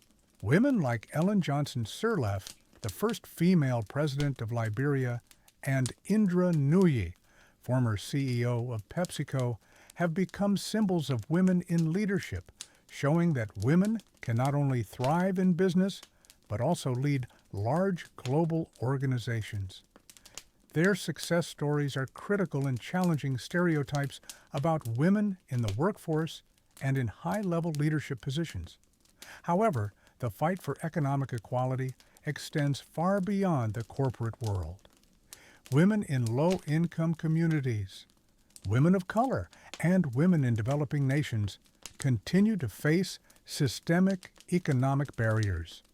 Women have long advocated for economic justice, whether through grassroots organizations, union movements, or political activism. They have demanded better wages, workplace protections, and access to education and financial resources. The feminist movement's work for equal pay, paid family leave, and workplace protections has been central to the struggle for economic justice. Women's contributions to the labor movement, both in terms of organizing and policy advocacy, have been essential in challenging discriminatory practices and pushing for labor rights that benefit women and men alike. Conclusion: the continuing struggle for equality and justice. Women have been at the heart of many of the most significant social movements in modern history. Whether fighting for racial equality, LGBTQ+ rights, reproductive justice, or economic equality, women have not only led the charge, they have defined what it means to struggle for justice. While progress has been made, the battle for social justice is far from over. Women continue to fight for the rights of marginalized communities, for gender equality, and for a society where justice is accessible to all. Their work has created the foundation for the freedoms and rights many people enjoy today, and it's up to future generations to continue the work they began. The legacy of these women is a powerful reminder that social change is possible, and that women, as leaders, activists, and changemakers, will continue to shape the future of society. The fight for equality is far from over, but as history has shown, women are more than capable of leading the charge. Throughout history, the arts have served as a powerful vehicle for expressing the complexities of human emotion, identity, and societal change. While many great artists, musicians, writers, and performers have been men, women have also made profound contributions to the world of art and culture. From literature to visual arts, from theater to music, women have consistently pushed the boundaries of expression, often reimagining the way we think about the world and ourselves. This section delves into the world of art and culture, examining the women who broke barriers in these fields and how their work continues to influence and inspire creativity in the modern era. Whether it's a powerful poem, a groundbreaking novel, or a work of visual art, these women have crafted the cultural landscape, creating legacies that transcend their time. The writers who changed the literary landscape. The written word has always held the power to shape minds and influence society. Women writers, despite facing countless obstacles, have shaped the literary world in profound ways. These women not only challenged conventional gender norms, but also explored complex themes of identity, society, and personal liberation. Virginia Woolf is a perfect example. As a modernist writer and one of the foremost voices of feminist thought in literature, Woolf's works, such as Mrs. Dalloway and To the Lighthouse, broke new ground in terms of narrative structure, tackling themes such as the role of women in society, the passage of time, and the internal landscape of the mind. Woolf's writing was revolutionary in its psychological depth and narrative innovation. challenging the norms of both her time and the literary canon. Another groundbreaking writer is Toni Morrison, whose works have become essential reading for understanding race, identity, and the African American experience in the United States. In books like Beloved and Song of Solomon, Morrison combined historical narratives with magical realism, creating rich, complex stories that centered Black women and their lived experiences. Her writing not only deepened our understanding of American history, but also solidified the importance of Black voices in literature. The poet Maya Angelou also left an indelible mark on the literary world. Known for her autobiographies such as I Know Why the Caged Bird Sings, Angelou spoke to the struggles of African American women and the power of resilience in the face of adversity. Her words resonated with readers around the world, offering a message of hope and empowerment, particularly for marginalized communities. These women, through their words, not only shaped the literary landscape, but also created a platform for others to find their voice. Their writing continues to inspire both readers and writers, proving that literature can be a powerful tool for social change and personal expression. The visual artists who defied convention. While the world of visual arts has been traditionally dominated by men, women have continually reshaped the art world with their unique perspectives and bold visions. These women didn't just paint. They redefined what art could be and what it meant to be an artist. Frida Kahlo, for example, is a towering figure in the art world. Known for her vivid, surreal self-portraits, Kahlo explored themes of identity, pain, and the female experience in a way that was unprecedented. Her works were deeply personal, and yet they resonated on a universal level. Kahlo's art addressed physical and emotional pain, including the struggles she endured after a bus accident that left her with lifelong injuries. Her ability to turn personal suffering into universally relatable art made her one of the most iconic artists of the 20th century. Georgia O'Keeffe, another influential female artist, redefined American modernism through her unique perspective on nature, form, and abstraction.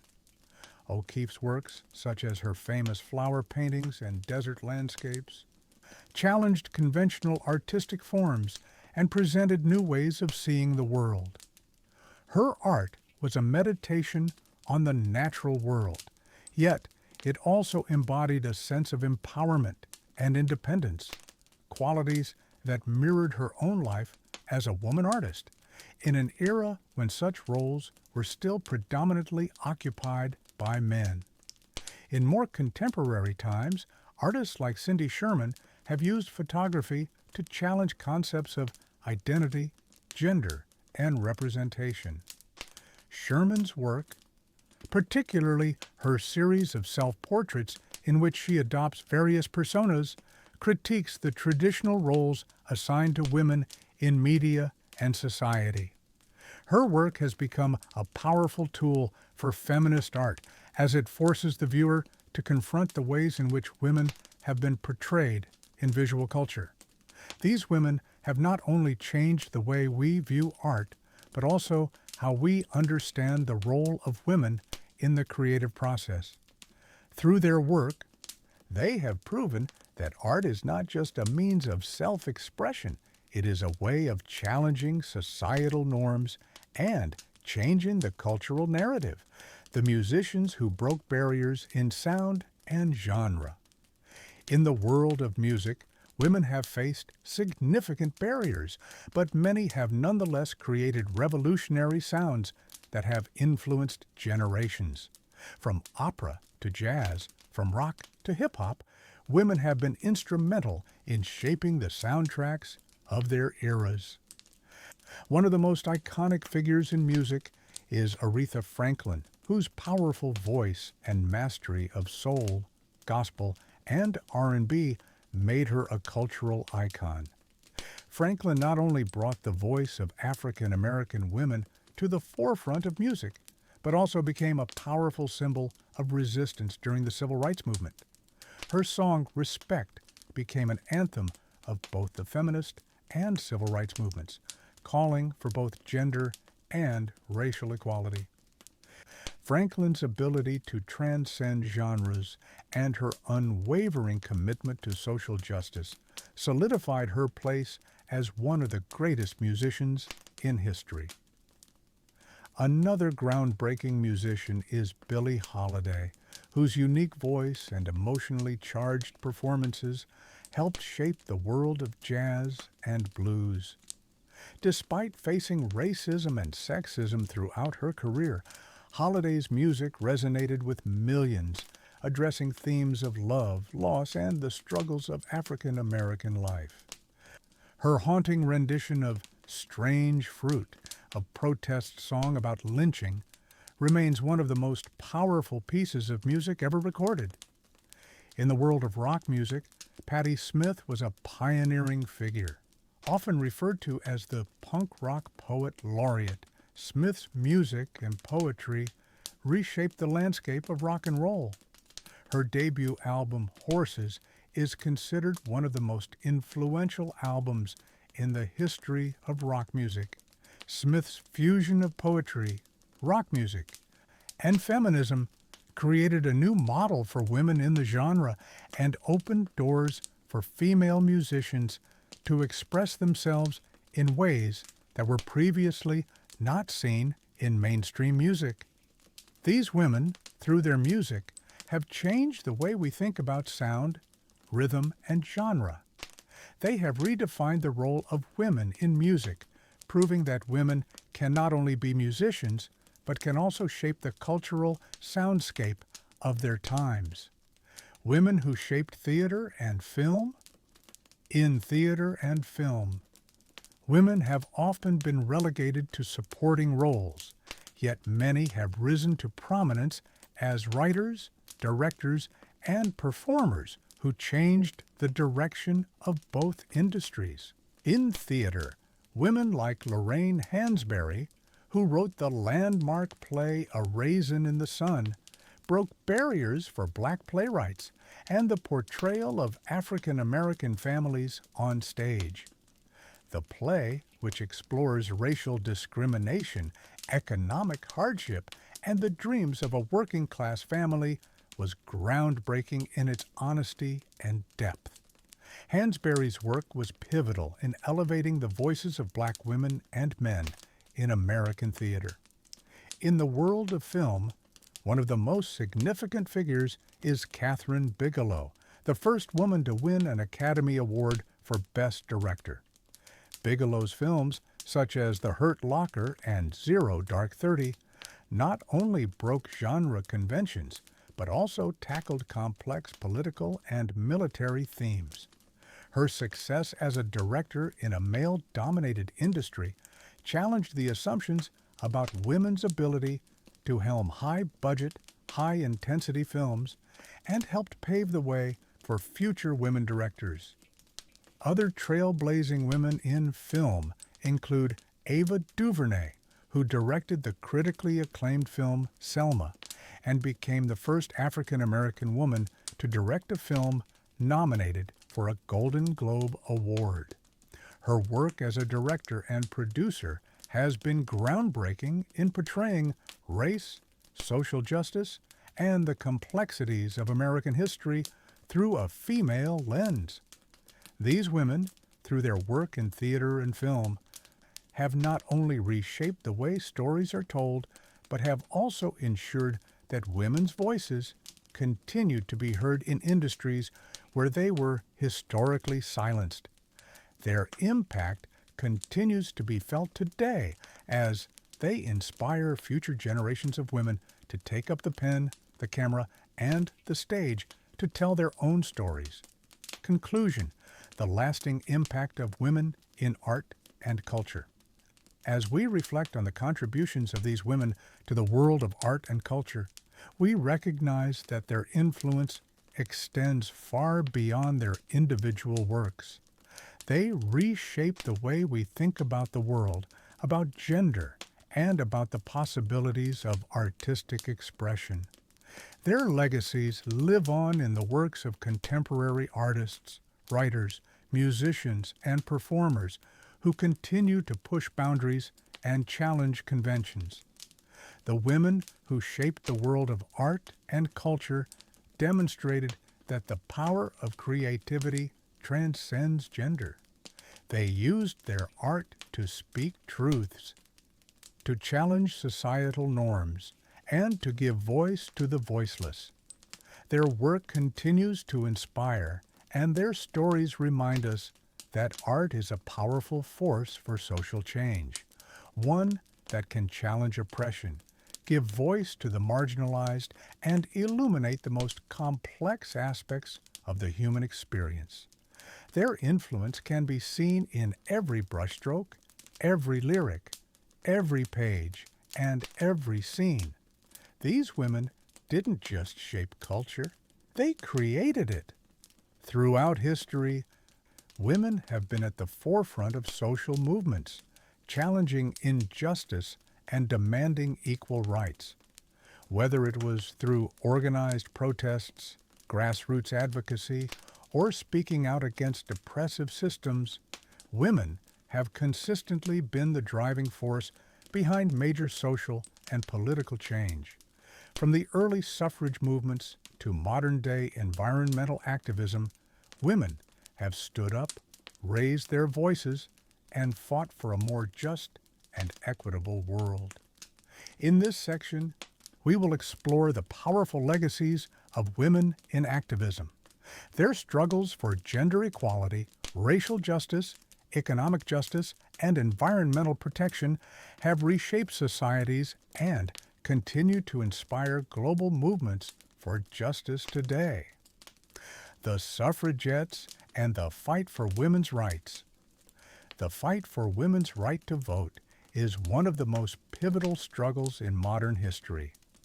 Women across the world fought for their right to be heard in the political process, and this struggle was often met with resistance, mockery, and even violence. But the suffragettes were relentless. In the UK, Emmeline Pankhurst was one of the most prominent leaders of the suffrage movement. As the founder of the Women's Social and Political Union, WSPU, Pankhurst led militant campaigns for women's suffrage, organizing protests, hunger strikes, and civil disobedience. Her leadership was instrumental in securing the right to vote for women over the age of 30 in 1918. In 1928, this victory was extended to all women over the age of 21, thanks to the work of Pankhurst and her fellow suffragists. Across the Atlantic in the United States, women like Susan B. Anthony, Elizabeth Cady Stanton, and Alice Paul fought for women's suffrage in the face of immense opposition. The 19th Amendment, passed in 1920, granted women the right to vote, marking a victory not just for women, but for democracy itself. The suffragists' tireless efforts laid the groundwork for subsequent movements, not only for gender equality, but for the broader fight for civil rights in the 20th century. These women and their activism were instrumental in changing the political landscape and challenging centuries of gender-based discrimination. Their success in securing the right to vote was only the beginning. The suffragists' legacy continues to inspire women around the world to demand equal rights and to fight for justice, proving that social change often begins with the courage of those willing to stand up and be heard. Women in the Civil Rights Movement, Voices for Equality. The civil rights movement in the United States is often associated with figures like Martin Luther King Jr., but women played a critical role in the struggle for racial justice. Women like Rosa Parks, Ella Baker, Fannie Lou Hamer, and Diane Nash were not only integral to the success of the movement, they were also its backbone, organizing protests, sit-ins, and voter registration drives. Rosa Parks' act of defiance, refusing to give up her seat on a segregated bus in Montgomery, Alabama, sparked the Montgomery bus boycott, a pivotal event in the civil rights movement. However, Parks' activism went far beyond that iconic moment. She worked with the NAACP and fought tirelessly for racial justice throughout her life. Ella Baker, a leader of the Southern Christian Leadership Conference, SCLC, was a powerful organizer and strategist behind many of the key actions of the movement. Baker believed in grassroots organizing and emphasized the importance of empowering communities to lead their own struggles. Her efforts helped to create the Student Nonviolent Coordinating Committee, SNCC, which became instrumental in the fight for voting rights and against racial segregation. Fannie Lou Hamer, a civil rights activist and leader of the Mississippi Freedom Democratic Party, played a crucial role in challenging the exclusion of black voters from the political process. Her speech at the 1964 Democratic National Convention, in which she exposed the brutal treatment of African Americans in the South, galvanized support for the Civil Rights Act of 1964 and the Voting Rights Act of 1965. These women, and many others, fought not only for racial equality, but also for the recognition of the dignity and worth of African Americans. Their activism contributed to some of the most important victories of the civil rights movement, and their legacy continues to inspire efforts for racial justice today. Environmental activism, women protecting the planet. As the world faces increasingly severe environmental challenges, women have been at the forefront of the fight to protect the planet. From climate change activism to conservation efforts, women have used their voices and their actions to demand that the environment be safeguarded for future generations. One of the most well-known figures in environmental activism is Wangari Maathai, the Kenyan environmentalist who founded the Greenbelt movement. Maathai's organization focused on tree planting, environmental conservation, and women's empowerment. Her efforts earned her the Nobel Peace Prize in 2004, making her the first African woman to receive the prestigious award. Maathai's work not only helped combat deforestation in Kenya, but also empowered women by providing them with a means to support themselves while addressing environmental degradation. In India, women like Meta Patkar and Vandana Shiva have been leaders in the fight for environmental justice. Patkar was one of the leaders of the Narmada Bachao Andolan, Save Narmada movement, which protested the construction of dams on the Narmada River that displaced thousands of people. Vandana Shiva, a physicist and environmental activist, has been a prominent voice in the movement for sustainable agriculture and biodiversity conservation. Her work has centered on protecting traditional farming practices and opposing the industrialization of agriculture that has harmed both the environment and local communities. Women around the world are taking action to protect the environment and fight against the exploitation of natural resources, whether they are working to preserve forests, reduce pollution, or combat climate change. Their efforts are crucial to the survival of the planet. Women's environmental activism highlights the intersection of gender, social justice, and environmental sustainability, showing that the fight for a livable planet is inseparable from the fight for gender equality. The women's rights movement, fighting for global equality. The struggle for women's rights is one of the most important and ongoing movements in the world today. Across the globe, women continue to fight for basic human rights, including access to education, reproductive rights, freedom from violence, and equal participation in political and economic life. The legacy of the feminist movement, which began in the late 19th century and continues today, has been pivotal in securing these rights. In the United States, the second wave of feminism in the 1960s and 1970s, led by figures like Betty Friedan, Gloria Steinem, and Bell Hooks, pushed for women's reproductive rights, gender equality in the workplace, and the deconstruction of traditional gender roles.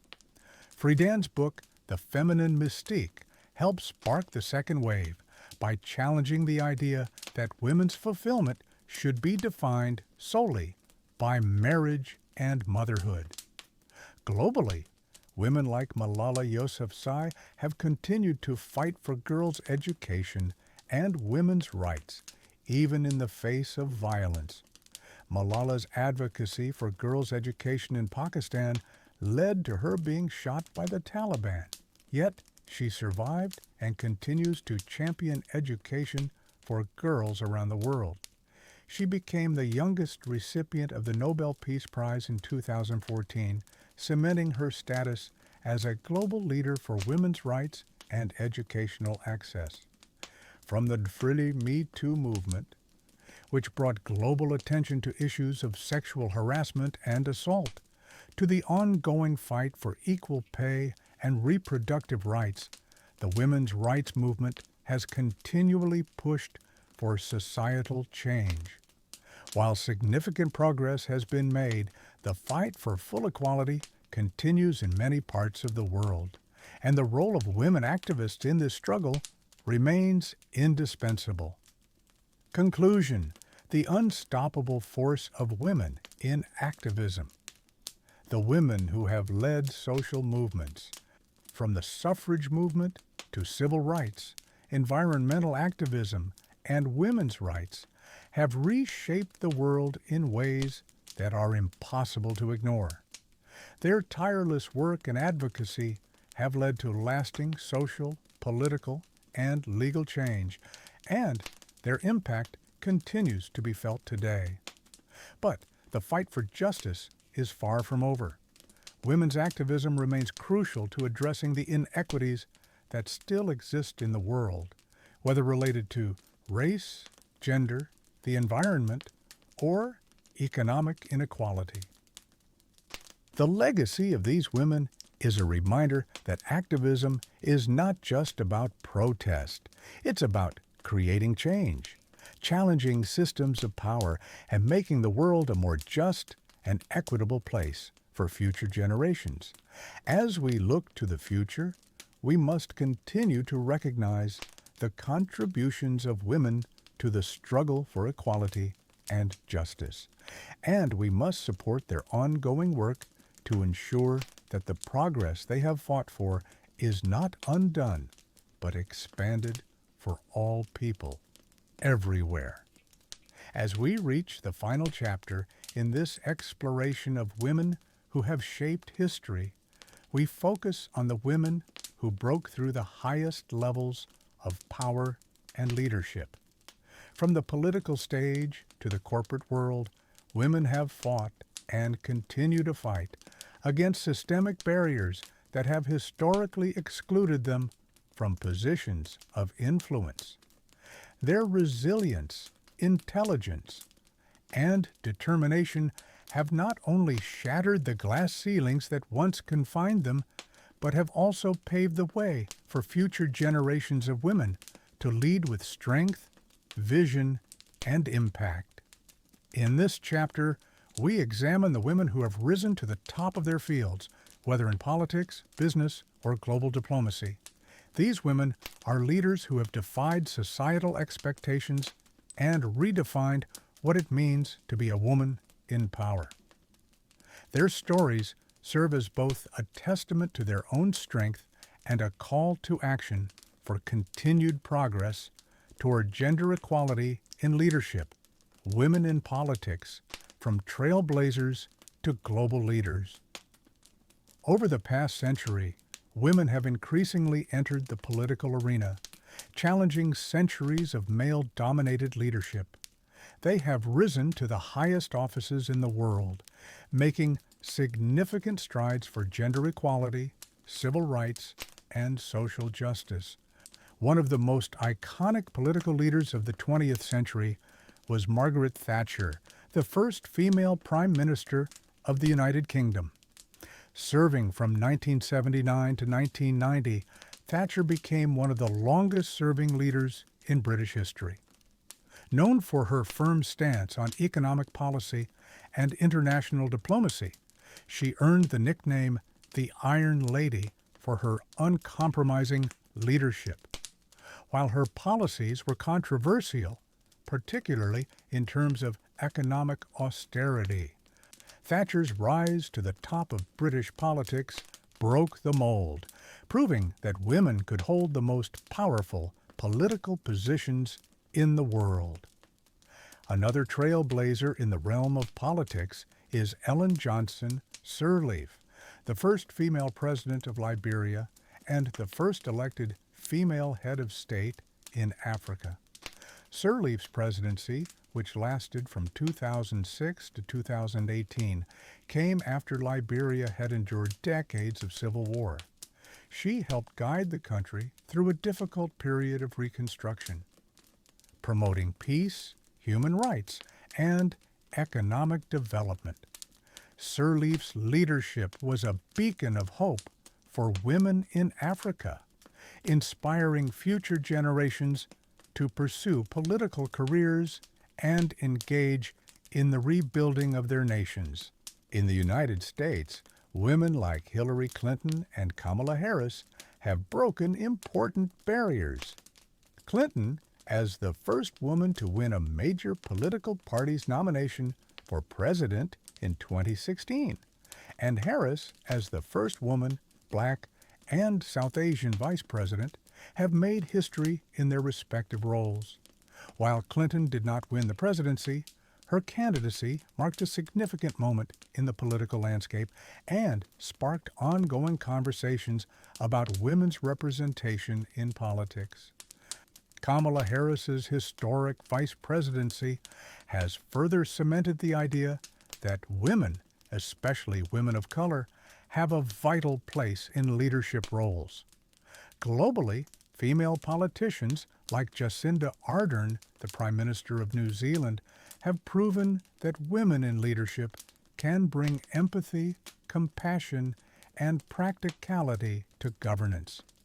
Ardern, known for her handling of crises such as the Christchurch mosque shootings and the COVID-19 pandemic, has become a symbol of thoughtful, inclusive leadership.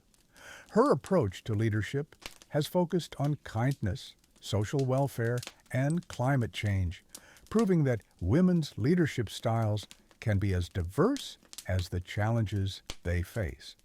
These women, and many others, have shown that politics is not a space exclusively reserved for men. They have broken barriers, reshaped political landscapes, and inspired millions of women around the world to step into leadership positions. Women in business, building empires, and shaping industries. While women in business have long faced barriers to entry, their contributions to global industries have been nothing short of transformative.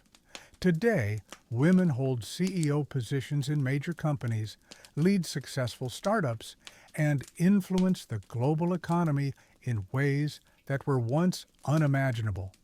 One of the most powerful examples is Oprah Winfrey, whose journey from a poor upbringing to becoming a media mogul is a story of perseverance and vision.